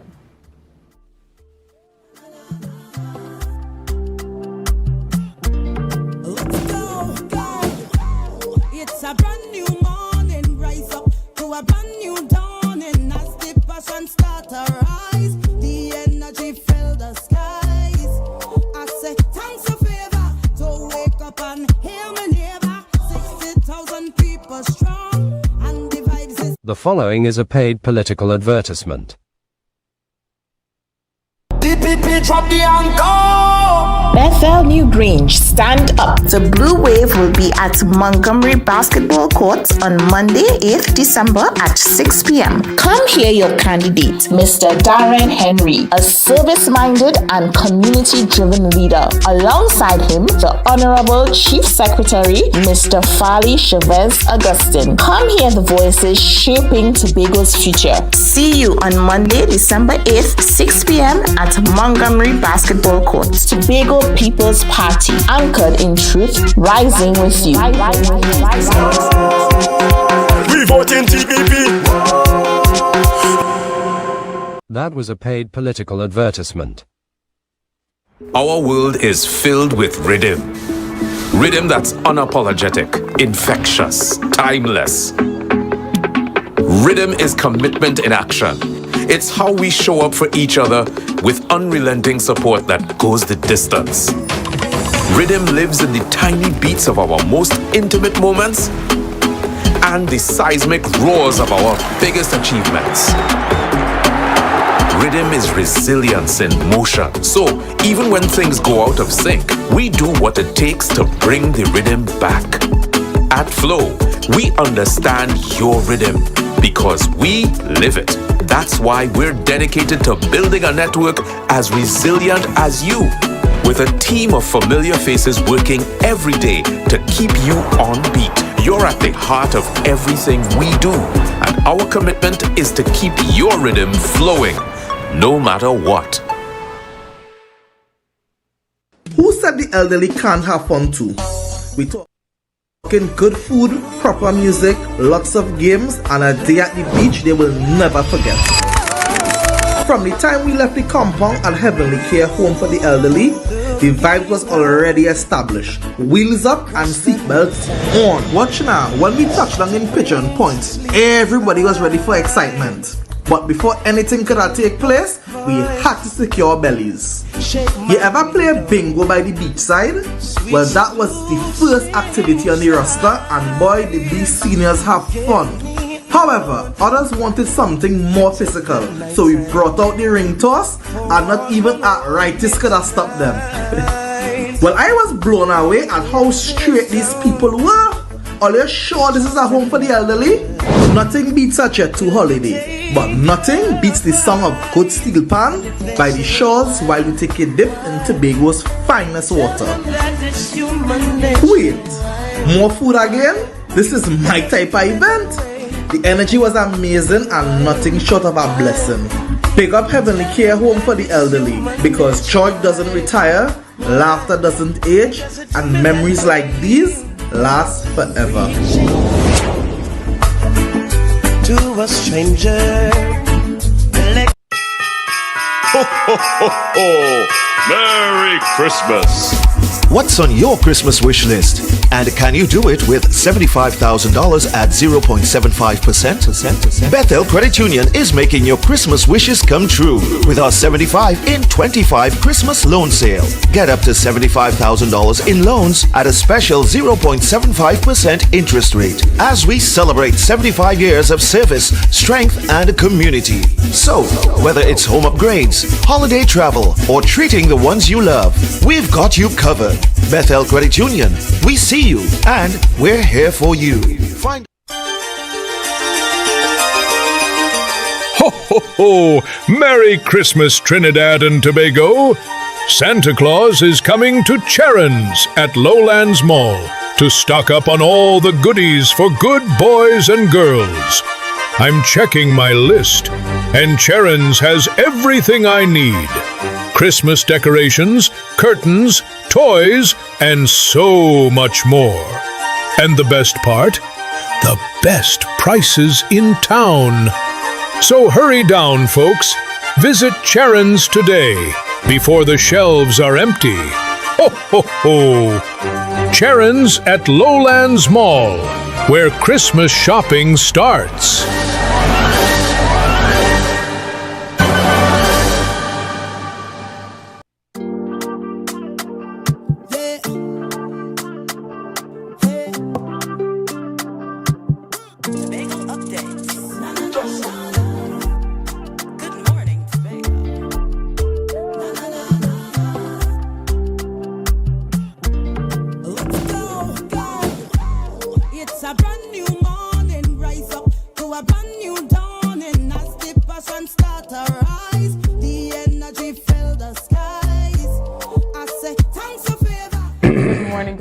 Welcome back to Good Morning Tobago right here on Tobago Updates.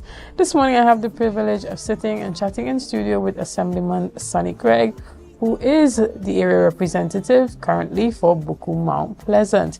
And Canaan, can't leave out Canaan at all.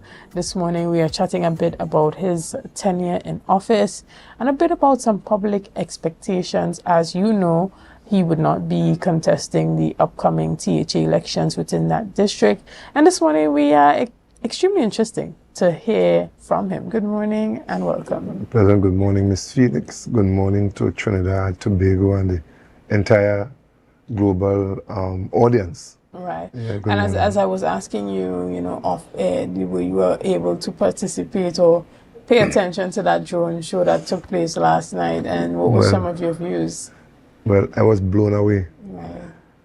Right. Fireworks pales in comparison to the drone show.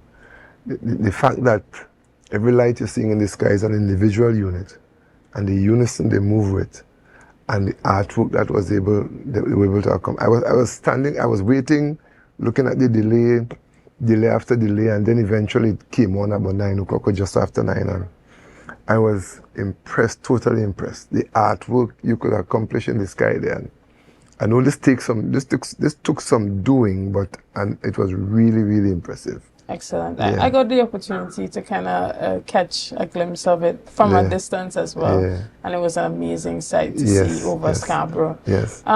But just jumping straight into it, you hold one of those seats that persons may have seemed to have been one of those contentious seats during this transition to THA elections under the TPP administration. There were those two seats that went unannounced, even though the other 13 seats were announced. For you, how was that period of going to screen and then realizing that the party has decided to expand its search or probably go in a different direction after your 4 years of service?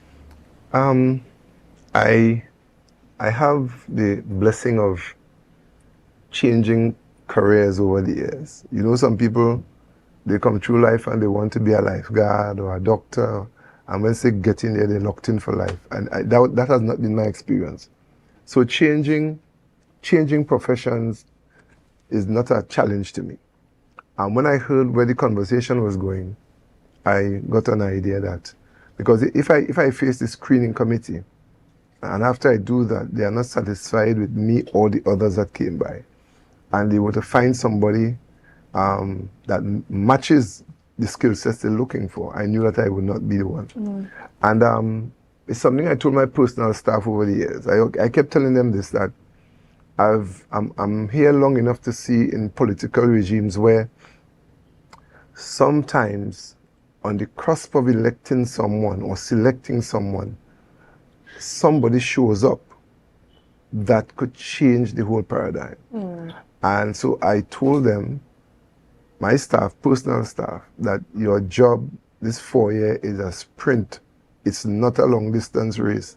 There are no guarantees that you go over into the next 4 years. So people are concerned at my calm demeanor after the decision. I knew coming in that this was a possibility. And I love Tobago.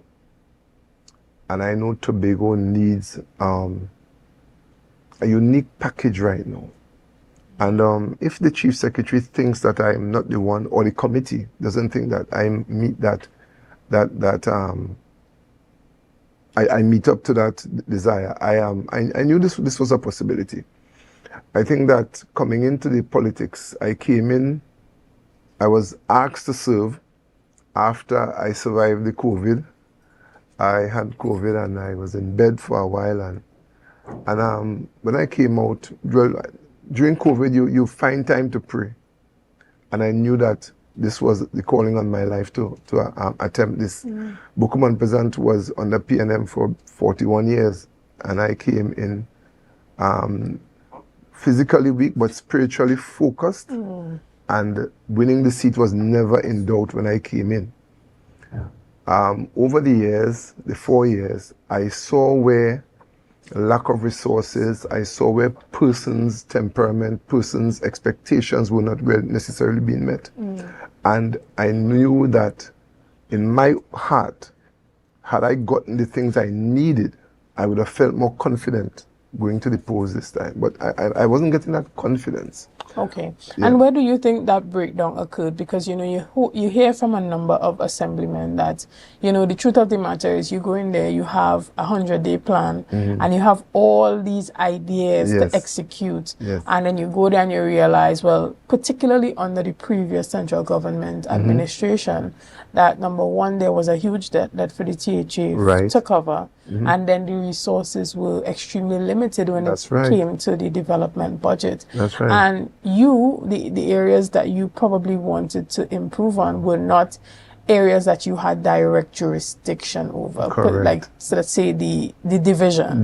So you still have to wait on an secretary to put that as a part of one of their main priority items. In in a situation where the resources are already That's limited. right. That's But right. when it comes to even having that limited resource, but using another resource, which is human connection and human connectivity and Right. being on the ground and interacting with the people and having that, communication to let them know, like, listen, I know what your concerns are. I feel your pain, but these are my constraints. Were you able to do that? And is that an Definitely. area where you felt like you Yeah. could have done more? Yeah, and well, for one thing, it pulls on your pocket. I cannot disclose how much this has taken from me personally to keep the people, is not satisfied, but to keep them hoping, right? You will meet people with concerns legitimate concerns that border around food, clothing, shelter, basic requirements. And you know that help is on the way, but you cannot tell them when. And there is this reality of the political fight, that the funding that was used, weaponized against us to make us look bad as an administration. So when somebody tells you that they're hungry, them trying and eat since yesterday, you send them to the Division of Health to sign up for a food card. By the time they get there and they sign up and they go through the checks and all that, remember this person told you they were hungry this morning. And by the time they get in there and sign up and they have to wait the process, sometimes the easiest thing to do is to just dip in their pocket and get some food for them and put it on their table. And there is so much you could do. You could keep speaking to people, giving them reassurances, give them hope, and so on. But how long could you do that for? Because after a year, and 2 years, and 3 years, it's only now that the budgetary allocation has been stepped up a bit. There is this sense of confidence even among the assemblymen that during this next term we might be able to do a lot of act out on a lot of the plans and projections we have. Right. Yeah? And there's this saying that, all that glitters is not gold. And sometimes you look at something and it looks so attractive from the outside, but you get in there, sometimes you ask yourself, what did I get myself into? But sometimes you just realize that, it takes a heightened sense of spiritual connectivity, as you indicated, an anointing to be able to function in that role. When you look at the person of Keegan Dinoon, who has replaced you as the representative, are you confident that he has what it takes to carry on the mantle and successfully lead the district onward? I think he can, but I'm going to go back to a statement you made before I fully answer that question. Before I went in, I didn't see the job as something that was glamorous. I saw the job as a job that, in my opinion, was the Tobago was not well taken care of. And I knew it would be hard, and it will take a good few years, because I have the blessing of being a part of the Robinson-Murray conversation, right? Wrong use of words. Not being a part of the conversation, but witnessing the conversation. And I was able to see, I remember going to Trinidad as a primary school student and looking at Trinidad development. And as a primary school student, 9, 10 years old, I was able to make the comparison with Tobago. And I knew Tobago was so far below par as far as development was concerned. I became conscious. A further uplifting of the school. Tickets available from IslandEtickets.com. Stumpy's Emporium Canaan. Cod Supermarket Lowlands. Terry Brown Supermarket Mount Pleasant. Pablo Supermarket Argyle. Miles Almondos and Company Limited Scarborough. Yachts Marketing. TB Mart Bonaccord. Cost Cutters. Sharon Bookstores Lowlands. Police Credit Union. Caribbean Jewelers Lowlands. Jade Monkey Bar Milford Road Crown Point. For more info, call the college at 622-1671 or the hotline at 491-1802. Queens Royal College Christmas 3-car raffle. Deltec Distributors Christmas Specials is here. Choose from our festive meat packages at unbeatable prices, perfect for your holiday feast. Hurry! Limited packages. Order now. Package 1, $4.99. 11 pounds of leg of Thai chicken, 5 pounds pork, 5 pounds turkey, 1 picnic ham, 1 1-liter pear jacks. Package 2, $4.99. 11 pounds leg of Thai chicken, 5 pounds pork, 5 pounds turkey cubes, 1 chicken ham, 1 1-liter pear jacks. Package 3, $600. 11 pounds leg of Thai chicken, 5 pounds pork, 5 pounds turkey wings, 1 whole turkey, 1 1-liter pear jack. Package 4, $535. 11 pounds leg of Thai chicken, 5 pounds pork, 5 pounds turkey wings, 3 pounds fish ham, 1 1-liter pear jacks for $359-5040 or $237-0102. Delivery available for just $20. Deltec Distributors, Main Road, Argyle, Tobago.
Tobago! You also have an equal chance of winning the brand new ride for Christmas in a 3-car raffle organized on behalf of Queen's Royal College. I want a piece of pork. I want a piece of pork for me Christmas. First prize is a luxurious, fully loaded Royal Ride Ford Ranger. Draw a date Saturday, December 20th at the school. Tickets only $100. All proceeds for the further uplifting of the school. Tickets available from IslandEtickets.com. Stumpy's Emporium Canaan, Cad Supermarket Lowlands, Terry Brown Supermarket Mount Pleasant, Pablo Supermarket Argyle, Miles Almondos and Company Limited Scarborough, Yachts Marketing, TV Mart Bonaccord, Cost Cutters, Sharon Bookstores Lowlands, Police Credit Union, Caribbean Jewelers Lowlands, Jade Monkey Bar Milford Road Crown Point. For more info, call the college at 622-1671 or the hotline at 491-1802. Queen's Royal College Christmas 3-car raffle. Are you in a dispute with a registered investment service provider of the TTSEC? Or maybe you're the victim of an investment scam? You can lodge a complaint or submit an anonymous tip to the Trinidad and Tobago Securities and Exchange Commission. Download our Investor Protection app or go to ttsec.org.tt to access our complaint form or submit an anonymous tip. Write a clear summary of your complaint. Submit copies of supporting documents along with the originals for verification. Provide a copy of the feedback received from the entity regarding your complaint. All investor complaints or scam reports submitted by the public are acknowledged and reviewed by the TTSEC. Investigations are pursued based on the outcome of the review. Trinidad and Tobago Securities and Exchange Commission, protecting the interests of investors and the public. You invest, we protect. Everyone benefits. The Caribbean is more than just a place. It's a spirit, resilient, vibrant, and full of possibility. Rooted in connection, driven by community. It's who we are and the heart of everything we do. For over 150 years, we've been right here, invested in the Caribbean, its people, and its progress. And today, we're going even further. Liberty Business, rooted in the Caribbean, committed to you. Want to get better? Where to start? What kind of exercise to do? What to eat? How to get restful sleep? Need a doctor to search for root cause? Look no further. Come to Majuba Hill Lifestyle Center Foundation at our Wellness Center in Goodwood. or Food Hub in Darrow Springs, Scarborough, or Doctor's Office in Goodwood and Darrow Spring. Contact 49SWIFT 4979438. The following is a paid political advertisement. Drop the anchor.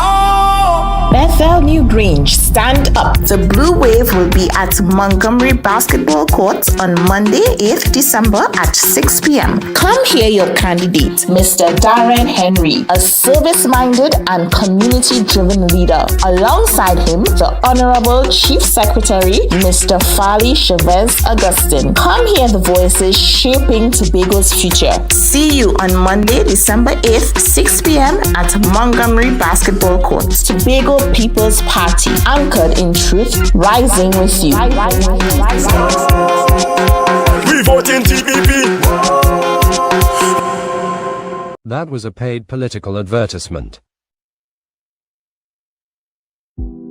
Hair goals, we've got 'em. At S&R Hair Fantasy, we provide a wide variety of quality hair, the latest hair accessories, adult toys, skin lightening products, female underwear, and much more under one roof. Check us out on Shelbourne Street in Plymouth or call us at 317-0808. We're open Monday through Saturday, 10 a.m. to 6 p.m. S&R Hair Fantasy for queens who know exactly what they want. Coconut's Cafe, the buffet restaurant that specializes in all your tasty local dishes for breakfast and for lunch. Breakfast includes coconut bake and sada roti served with chokers, bull joil and sausages in tomato sauce. Not forgetting beef and cheese pies, shepherd's pie, macaroni pie and rice in various styles. Meat served in a variety of flavors, garden salads and pasta salads. All this accompanied by fruit juices, coconut water, your choice of a great combination to appease your taste buds. So call us today to order, as we are here to accommodate your busy schedules or if you are having a cooking day off.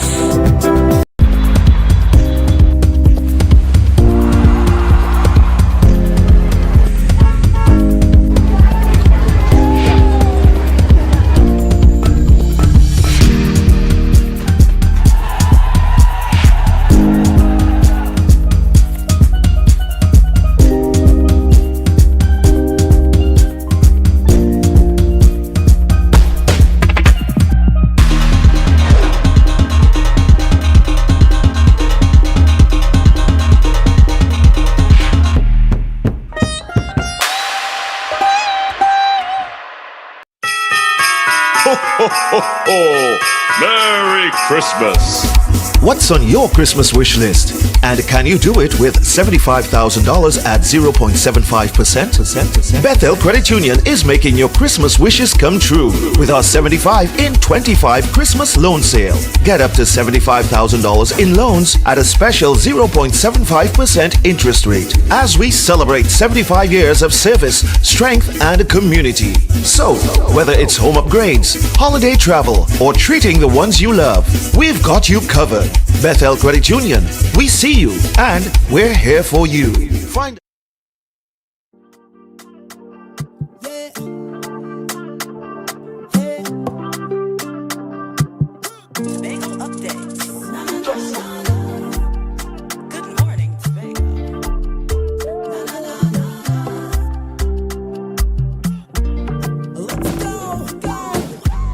It's a brand new morning, rise up to a brand new dawning as the passion start to rise. The energy fill the skies.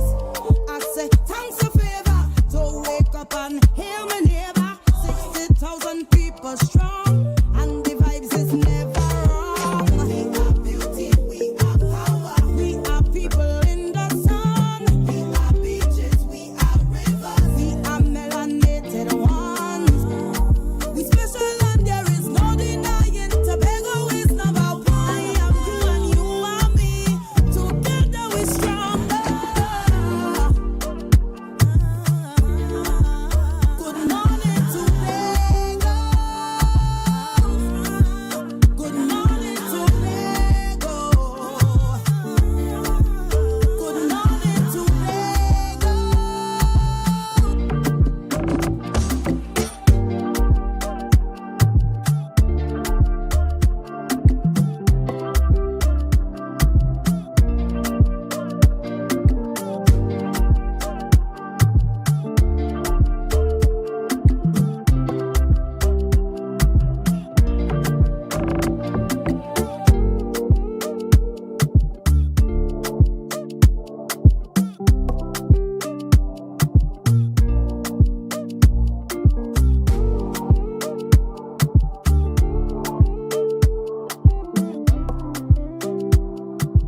morning and welcome back to Good Morning Tobago right here on Tobago Updates, guys. We want to apologize for our technical difficulties here in studio that would have cut our interview short abruptly, but we are able to continue this morning's conversations, and I continue to talk with Assemblyman Sonny Craig, and you know, we were chatting a bit about his seat and him not returning to the political race in the upcoming THA elections. And, you know, you were talking a bit about your political history and the things that you have seen in politics that has shaped your ability to adapt and to move and to be agile and to be responsive. Yeah, so as I was saying that, I saw Robinson, I saw Murray, I saw the whole Denoon, Davidson, come right up to Ho Choi, London, and I saw where the direction we were going as an island was not in line with what the original intention was, which was a very good intention, which was all about our ability to manage ourselves. It was not about secession, it was about self-governance. And when I saw key areas of Tobago's leadership and responsibility being usurped by central government during the time of the Orville London, Kelvin Charles, and Sil Dennis regime, I knew that we were not heading in the right direction.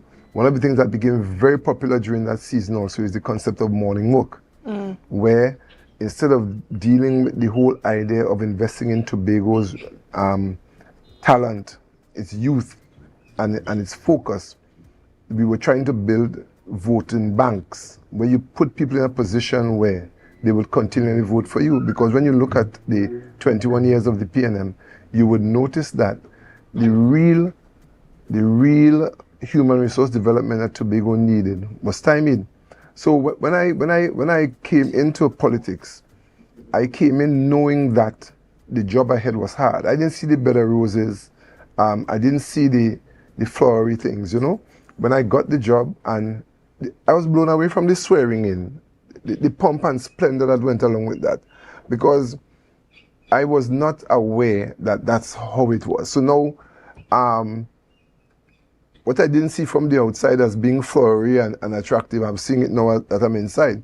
And apart from that, the care that was taken to assemblymen was very encouraging and so on. But I always kept it in my mind that this is a sprint.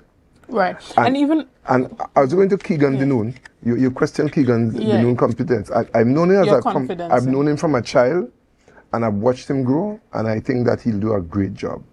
I think at the goat race every year in Buku, as the president of the village council, he normally gives greetings and so on. And we meet from time to time, village council concerns and so on. And his acumen and his intelligence is evident, you know. So I think he'll do a great job as the outgoing assemblyman, and as a part of the team, I'm helping him as much as I could. Right. I work with him as much as I could, and let the people know that that he's worth the investment. Right. Some persons question his move from the PNM to the TPP. Right, I'm glad that you raised that, because that's something that I was going to ask, and it's a real question to ask. How confident are people within the district that, you know, he is going to be loyal to the movement, or somebody that can be trusted, who has integrity with the way in which the transition was done? Because it's not just someone who transitioned from the PNM to the TPP. It's someone who had been speculated to be making such a move, someone who had quite a prominent post in the People's National Movement, someone who denied having 2 weeks before. 2 weeks before having had screen for the party or being a part of the party, and then there was that announcement. So as it pertains to that, is there some level of resistance from the community to accept or embrace him when you guys are walking and stuff? I've not met it, but I wouldn't deny that it is there, you know. I looked at the whole process. I looked at how he came in and everything, right? I had to go back again to the history. You know, our most famous Tobago politician, A.N.R. Robinson, was once a member of the PNM. And I'm a deputy political leader of the PNM, as a matter of fact.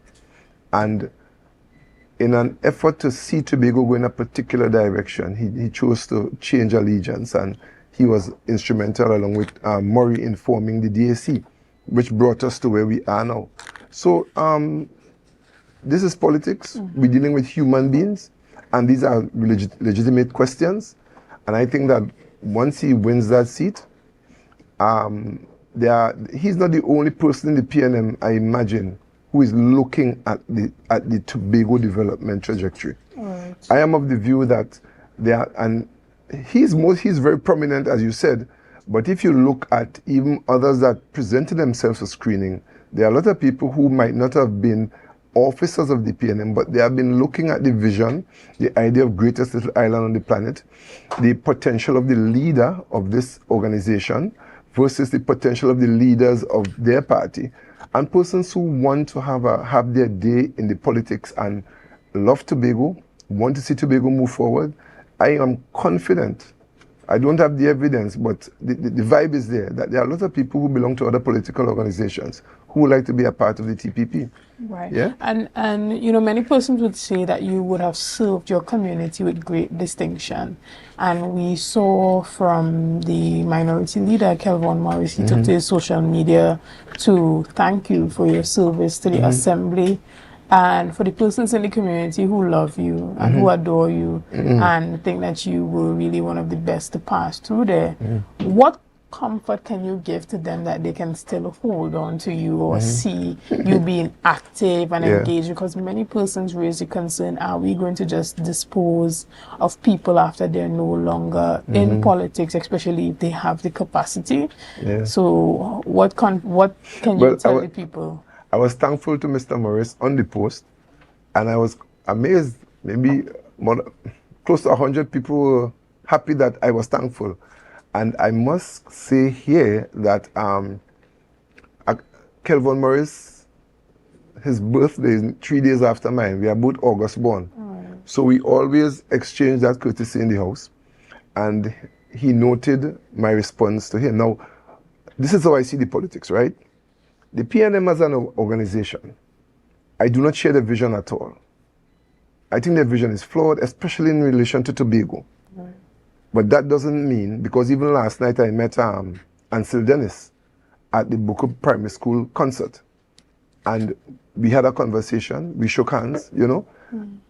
For me, this is not about personality. And when we make it too personal, we rob ourselves of an opportunity to make use of some of the best people. Could you imagine if I was egregious or grievous to these gentlemen when I meet them on the street or in the house and make it personal? And sometime in the future, one of them felt impressed. Suppose Mr. Morris was thinking about joining us. He could join us comfortably because he knows that on this side of the politics, we don't take it personal. We don't like your policies. We don't support your vision. But that doesn't mean that if I'm going down the road and I see Kelvin Morris got a puncture, I wouldn't pull over and help him, or Mr. Dennis or any of them. So that's how I am. Yeah, and I imagine there are other members, that's the way my team thinks. But the confrontations in the house would seem hot. But sometimes when we leave the room, I see Mr. Morris having conversation with different members of our team. So I was touched, and I was, there was a nice word for that when somebody says something nice about you. I felt good. I felt good about his comments, and I was thankful for those comments. Is that another part of your question? Assurances to your community that they can still see you being engaged and active. There's a thing in modern thinking, I think it is. There was a time when we did things in Tobago just for thanks. I would not be that kind of person. I mean, a man is worthy of his hire. That's what the Bible says. But I am committed to my community. I was always active in my community before the politics, but I did it mostly through my church. Right? We would meet out to the community and we would try to share the gospel. I think that is one of the greatest needs of humanity. So I think I was meeting a community need there. Now, there are a lot of things that I wanted to get done in the communities that are left. Some of them have been started and incomplete. Some have never gotten off the ground. I am committed to Bokum and Peasant Canaan. I'm committed to Tobago. And it's part of my vision going forward to find a way to continue to contribute. I have a special set of skills. The Chief Secretary recognizes that. because when I came to Bukom and Peasant to contest the seat in 2021, there were not very many persons who were interested because there's a preconceived notion that we're going to lose anyway. I went in, there was one person who rivaled me at the interview, and he was a guy who came back from the States. I think he had 2 PhDs or something. But electoral politics and community politics is about people's confidence in you to understand them and to meet their needs. And it was obvious that, I mean, he was out of the country for more than 30 years. I knew him from high school. And he just came back and he thought maybe the qualifications would get him selected. And that was not the case. When I walked the streets to get the nod from the public, I was fearless. I felt that covering that I was going to win. When I saw the count, one person told me, you'll win by 84. I said, no, that is not. I'm doing the maths also. And then when I saw it by 2, I said, that's the maths I'm acquainted with. Those 2 votes gave me such a wake-up call at that moment that, Sonny, at no point in this journey should you feel that you have done so well that you should get puffed up or you should become this high and mighty politician in Bukom and Peasant. You have to understand that this is divine, that you won this seat, and by this narrow margin, meaning that literally almost half of the people in Bukom and Peasant didn't want you. And I have to function with the reality that, and the understanding that I have to find favor with them for the next election. So the half that didn't want me must see in my performance or in my conversation that the TPP, at the time was PDP, is worth considering for a second term. I know we're running out of time, you know. Right. Well, I think that everything that you said was necessary to be said. Yes. And so we want to thank you so much for being here this morning and for making your exit with grace. Yes. And so I think that that's something that a lot of persons can look at and learn from. Can I? Yes. There's something I would like to share, maybe not today, but there is a room for a conversation on the public and the expectations and the real responsibility of assemblymen in the public context, because some people just see the assemblyman as the person to meet certain needs that they have, and there's a bigger role which will underscore those and help with those needs, but we need to have that conversation. Definitely. Yeah. And well, we want to thank you again for being here. No problem. Guys, we're going to take a quick break right here, and we'll be back after this. See you soon. Yes.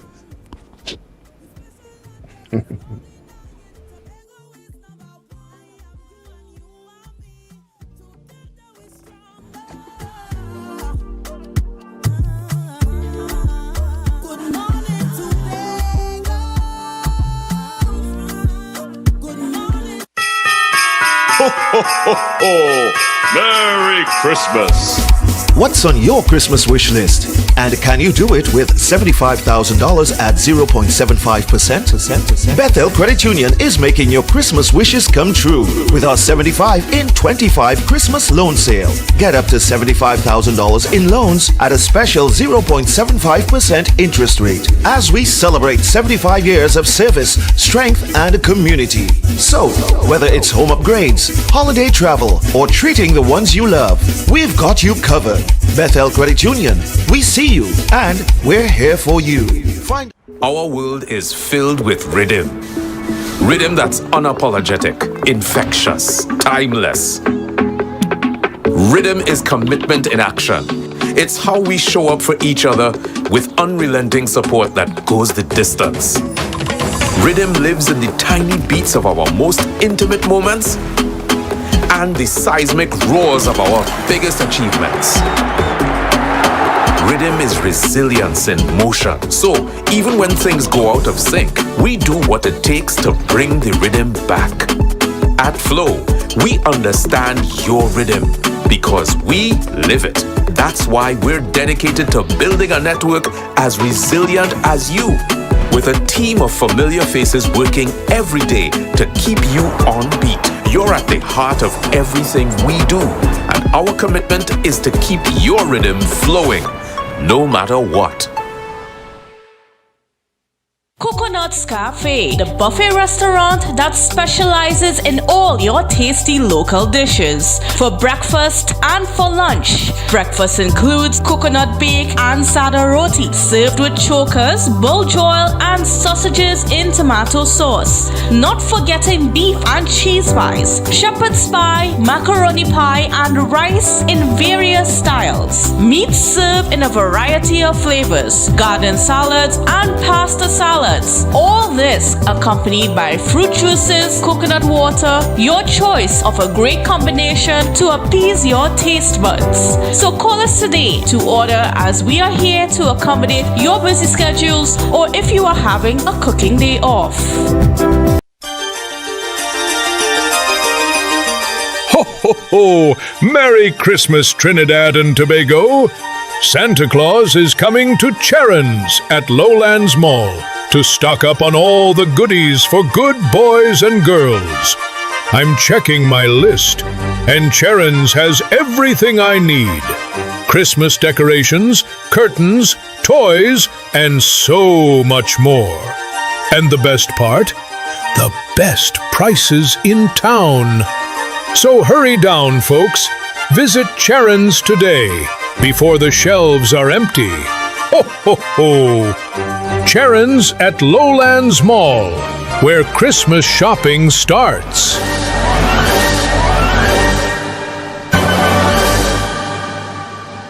Tobago! You also have an equal chance of winning the brand new ride for Christmas in a 3-car raffle organized on behalf of Queen's Royal College. I want a piece of pork. I want a piece of pork from me Christmas. First prize is a luxurious, fully loaded Royal Ride Ford Ranger. Draw date Saturday, December 20th at the school. Tickets only $100. All proceeds for the further uplifting of the school. Tickets available from IslandEtickets.com. Stumpy's Emporium Canaan, Cod Supermarket Lowlands, Terry Brown Supermarket Mount Pleasant, Pablo Supermarket Argyle, Miles Almondos and Company Limited Scarborough, Yachts Marketing, TV Mart Bonaccord, Cost Cutters, Charon Bookstores Lowlands, Police Credit Union, Caribbean Jewelers Lowlands, Jade Monkey Bar, Milford Road, Crown Point. For more info, call the college at 622-1671 or the hotline at 491-1802. Queen's Royal College Christmas 3-car raffle.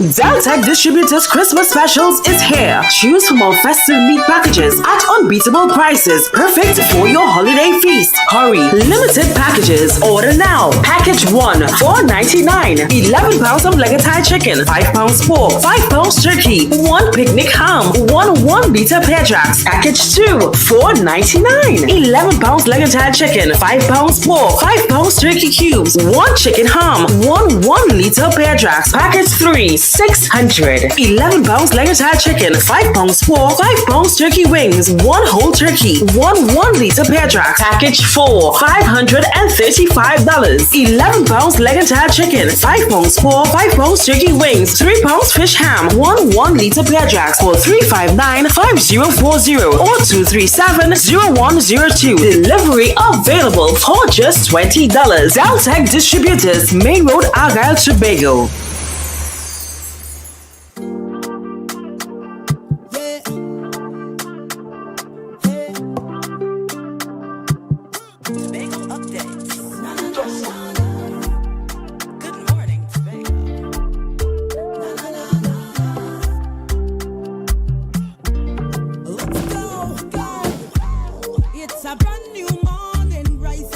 A brand new dawning as the passion start to rise. The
And welcome back to Good Morning Tobago right here on Tobago Updates. This morning we continue our conversation, and I have the privilege of sitting in studio and chatting with two members of the Trinidad and Tobago Association for Retired Persons. And I'm chatting this morning with Zilpa Edwards-Moore, who is the chairman of the organization, as well as Mr. Selby Cole, who is the PRO. Good morning and welcome. Good morning. Right, so for the persons who don't know or are not aware of the presence of your organization or the role that you play in the society, tell us a bit about what you do and possibly how persons can get engaged with the activities and be a part of it. Mr. Selby. Go ahead. Right, so TTALP stands for Trinidad and Tobago Association of Retired Persons. Our age group is from 50 on, because some people might figure it's 60. And we don't want people to get the wrong impression by retired. We are not retired. We actually have more time to do the things we couldn't do or didn't do before. Right. And so that basically it has become, only for legal documents, we stay with retired. But they are, for general day-to-day operations now, made responsible.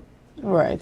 And so as a part of, that active lifestyle that you guys live, there's a huge social component to what the organization does.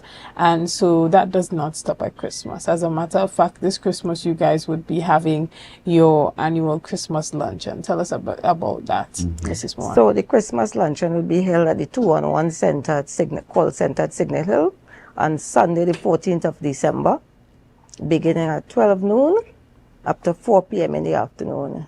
The cost is $250 per person. And there will be hot seats and also live entertainment. So we are urging members, family and friends to come out. Excellent. And so this is for the general public. So you don't have to be a member of the organization or know someone to come. If you're looking for a social activity to have fun, dress up throughout this Christmas season, this is something that persons can come and be a part of. Correct.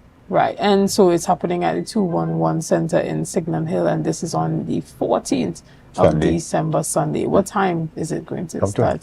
From 12 noon to 4 p.m. 12 noon to 4 p.m. And so would there be dancing and music and parang and all of that? Tell us a bit about what the vibe would entail and what persons can look forward to, Mr. Selby. Okay. Well, we have a DJ. You could call him a resident DJ if you wish, because he is the son of one of our past members who is now deceased. The question of actually getting up to dance would be up to the people's, their particular vibes after they have their lunch. And that most likely would happen. But there's a general fun, loving atmosphere which they are entitled push away the tables and do something else. Right. So this is very social, but it's also an opportunity for networking. Tell us a bit about that, how persons can use the opportunity to network with other individuals and also sign up for the organization and be a part of some of your activities for 2026, Mrs. Moore. So to sign up for the organization, one can do that online at www.ttrp.org, or you can obtain application forms from any one of the members. You need to be 50 years and over to join, and you pay the membership fee, which is, the table is set out at the back here, $100 for 1 year's membership, $180 for 2 years, and $260 for 3 years, plus a one-time $10 admission fee. Okay. And so would these applications be there at the luncheon for persons who... Yes, we can definitely have some applications there. Excellent. And if I may add, there is an online application procedure also now too, because we have branches both in Trinidad and Tobago. Okay? And what we're finding is that even with us, a lot of people are coming in Tobago that maybe didn't even know that we have an organization set up also in Tobago itself. Right. So we don't have to go out and meet them when they come online. Excellent. when they And join. so even as we round up and we encourage persons to come out on the 14th of December, which is next week Sunday. Next Sunday. Next week Sunday at the 211 Center at Signal Hill. Tell persons how they can get into contact with you if they want to get tickets or just visit your website. So tickets are available at AJ's Accessories on Castries Street, next to Charles Watch Repair. The contact number is 470-9618. Also at Scarborough Medical Laboratory, Main Street, opposite TSTT. The contact number is 762-1792. And also at other members, 714-1694. That's Maria Bristol Darlington. 753-2760. Tickets, I have tickets as well.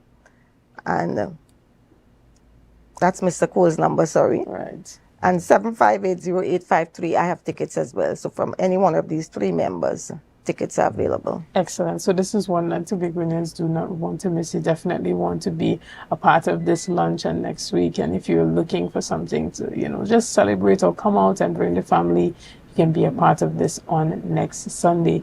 Guys, we're going to take a quick break right here and we'll be back after this. See you soon.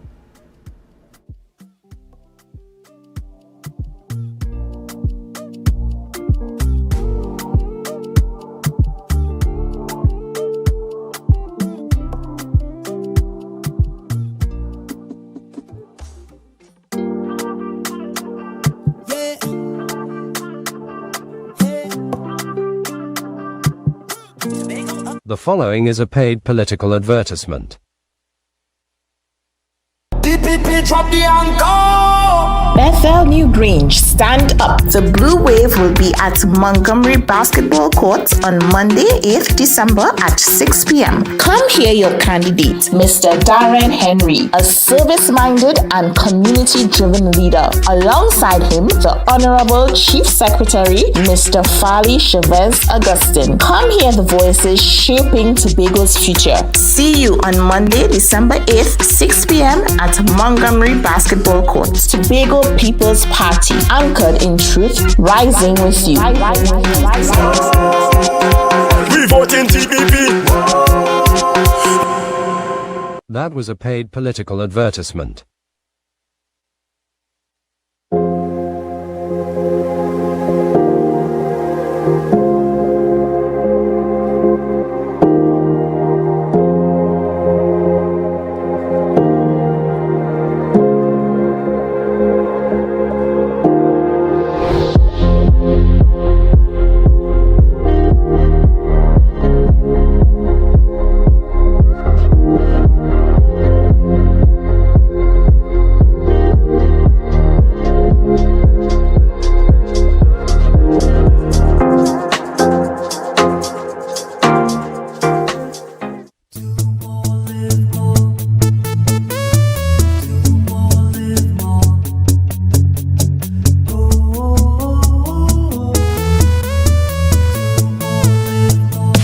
How it's gonna go. They better look up and look, 'cause this is your show, and everybody's gonna know. Say it to them once again. They better look up and look. This is your show, and everybody's gonna know. That's how it's gonna go. They better look up below, 'cause this is your show. Tobago! You also have an equal chance of winning the brand new ride for Christmas in a 3-car raffle organized on behalf of Queens Royal College. I want a piece of pork. I want a piece of pork for me Christmas. For First prize is a luxurious, fully loaded Royal Ride Ford Ranger. Draw date Saturday, December 20th at the school. Tickets only $100. All proceeds for the further uplifting of the school. Tickets available from IslandEtickets.com. Stumpy's Emporium Canaan, Cod Supermarket Lowlands, Terry Brown Supermarket Mount Pleasant, Pablo Supermarket Argyle, Miles Almondo's and Company Limited Scarborough, Yachts Marketing, TB Mart Bonaccord, Cost Cutters, Sharon Bookstores Lowlands, Police Credit Union, Caribbean Jewelers Lowlands, Jade Monkey Bar, Milford Road, Crown Point. For more info, call the college at 622-1671 or the hotline at 491-1802. Queens Royal College Christmas 3-car raffle. Better watch out. You better not cry. Better not cry. I'm telling you why. Santa Claus is coming to town. Santa Claus is coming to town. Santa Claus is coming to town. Hey, he's making a list. He's checking it twice. He's gonna find out who's naughty or nice.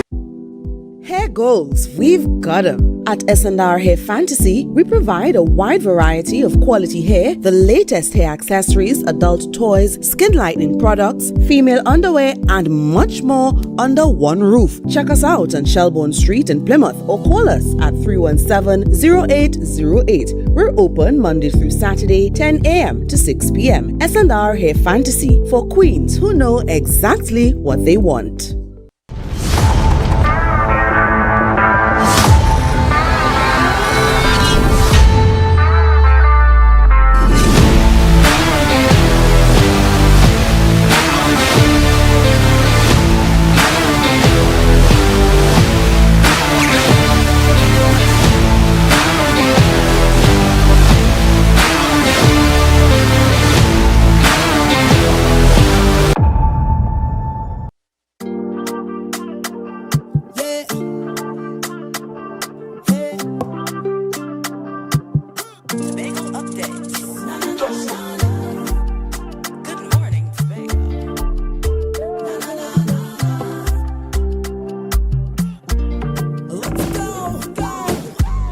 It's a brand new morning, rise up to a brand new dawning. As the passion start to rise, the energy fill the skies. I say thanks for favor to wake up and hear my neighbor. 60,000 people strong, and the vibes is never wrong. We are beauty, we are power, we are people in the sun. We are beaches, we are rivers, we are melanated ones. We special and there is no denying. Tobago is number one. I am you and you are me. Together we stronger. Good morning, Tobago. Good morning, Tobago. Good morning, Tobago.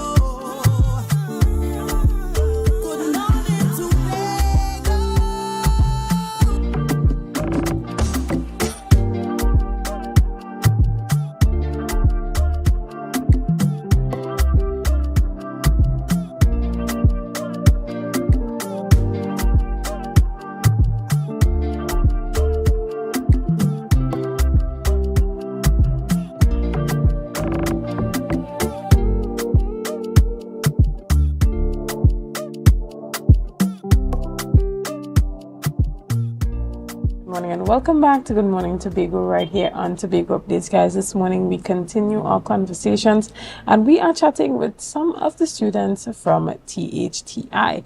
This morning they're chatting all about their tea and tear party. This morning I want to welcome Cherise Gordon, who is a student chef, as well as Camille Frederick. Good morning, ladies, and welcome. Good morning. Right, so tell us a bit about the track that you're doing. Well, what the course you're culinary arts students. Tell us about that experience for you and what led you to being a part of this particular event that's taking place.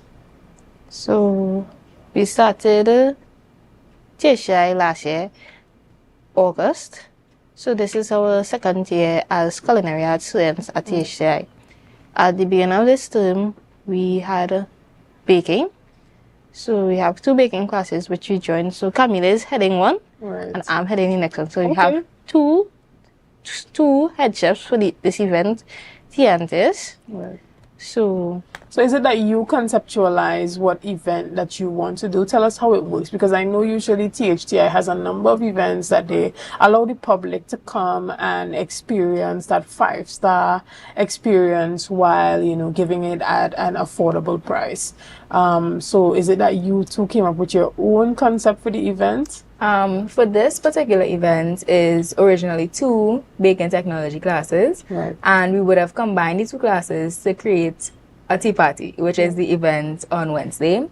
So each class would have been responsible for some of the menu items, and after which we would have come together and created the entire menu and put together the event and executed for Wednesday. Right, Carissa, you know, tell us what's the vibe for the event like? What is the vibe? You know, what are you guys having in mind when you envision it? Do you envision persons coming with their nice tea party hats, you know, with their little gloves, you know, ready to eat finger foods, and you know what is on the menu? So it's more elegant, as you said, with the not so far as the hats and gloves. That's not that much, but it's kind of elegant theme. So we're looking for everything to be kind of matching. So we literally have a color coding of white and blue we like the guests to wear. So it will be looking kind of uniformed on the day. Right, and this is happening on December the 10th, Wednesday. Right, and so tell us as well what is on the menu, Camille. So the menu has quite an array of items. We have some sweet items, some savory items. An item that would probably be a surprise is we have a savory macaron. So the French is the desserts or the filling inside, but rather than a sweet filling, we have a savory filling. So that I think that would be something to try. We have some tarts on the menu. So we have some apple tarts.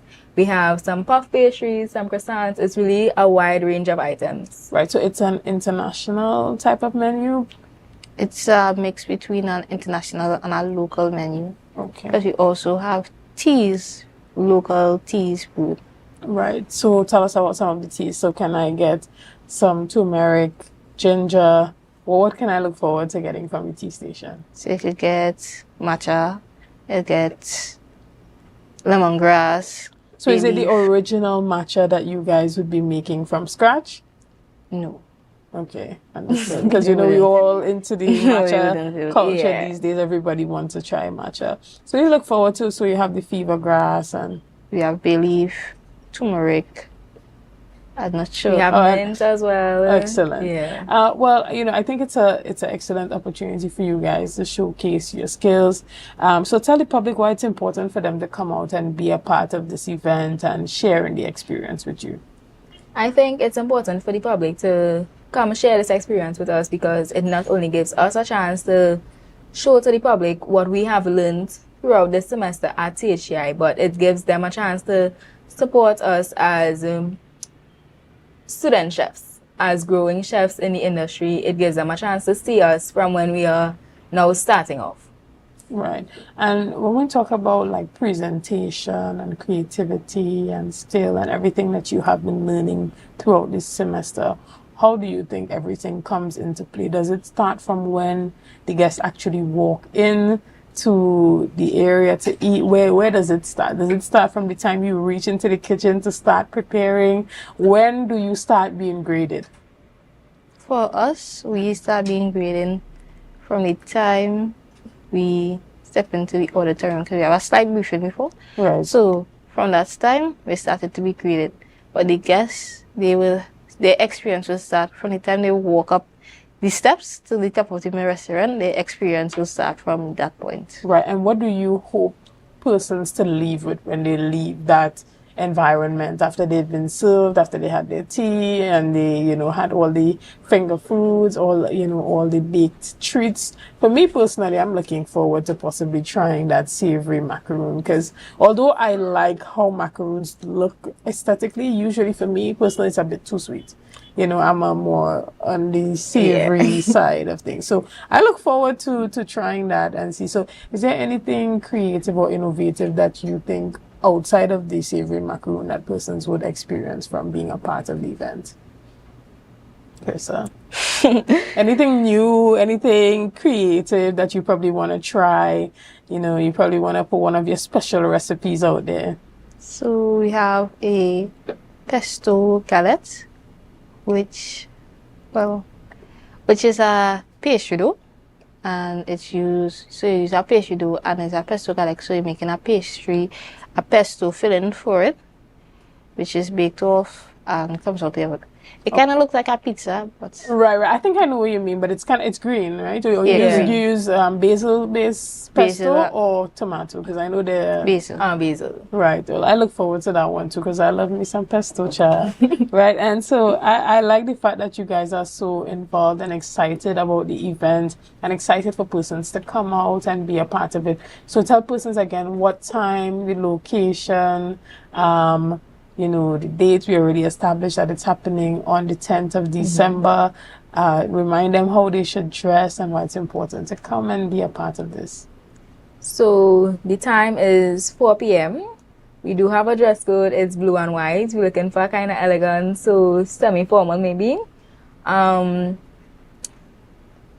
am so sorry. Yeah, so 4 p.m., right? Yeah. Tea at 4 p.m. Tell us a bit about that. Because, you know, usually when you think of tea, you think about tea as being high daytime tea. Tell us a bit about that and why that experience makes it very unique. Actually, you say you think of like high daytime, right? But me, when I think like a tea party, I always think more the evening time, okay. You know, like going into the more cooler hours. So I really thought that was a suitable time that we had, yeah. All right, excellent. And so what do you think would be the major highlight of the overall event for you, Carissa? The overall highlight would be the whole experience, because it is a new experience coming to Tobago. The pairs of the dishes and stuff like this, you wouldn't experience this anywhere else on the island. I like that. I like having that unique global experience right here in Tobago that gives people a taste of the world. I want to thank you guys so much for being here and telling us all about this tea and tea party that's happening on December the 10th. And I actually saw here that it was 3. So is it 3 p.m. or 4 p.m.? Just for clarity. 4 p.m. It's 4, starting at 4. But are people supposed to be seated earlier or trying to get there as early as possible? Because you start serving promptly at 4. So guys, you want to make sure that you are there on time. You don't want to miss anything. You want to make sure that everything is covered. And this is the way that, you know, creativity meets innovation. Everything that you have been learning in your classes, you know, you get the opportunity to do that practical stuff while giving Tobagonians a taste of the world through your culinary skills. Is there anything else that you want to say to Tobagonians or anyone watching this morning before we wrap up? I will say that apart from the items that we would have mentioned, we do have a surprise on the day. So I think that would be a bit of motivation for persons to come in. So, yeah. All right, what about you? Is there anything that you want to say? Are you nervous about it? Are you excited for persons to come and be a part of it? Are you feeling the pressure to show up? Talk to us. So I'll say on behalf of my class and we are all excited for the big event because we've been preparing since September. We started to prepare for this. So right, we are all excited for it. Excellent. And I look forward to being there as well and bringing some of my colleagues here from Tobago Updates so we could come and have some, you know, tea and, you know, raise our pinky fingers as we have in mind when we think about having those tea parties. As I said, I'm probably going to get my gloves still, you know, and my nice little tea hat and be all in the team of tea and tea. So guys, we want to thank you so much for being here this morning, and we're wishing you all the success with your tea and tea party that's happening on December the 10th at 4 p.m. at the THTI Institute up there. And guys, this is something that you really want to be a part of. You want to come out and support the students and give them that encouragement while being able to get a global menu experience at an affordable price. I don't think I asked you guys about the price. What's the price to be a part of this? $350. So it's $350. Guys, It doesn't get any better than that. All right. We want to thank you so much for being a part of this morning's discussions. Thank you for your likes, your shares, and your comments, and all that you have been doing and continue to do to make Tobago Updates the #1 broadcaster here on the island. Again, I am Chanel Felix, and have a great day.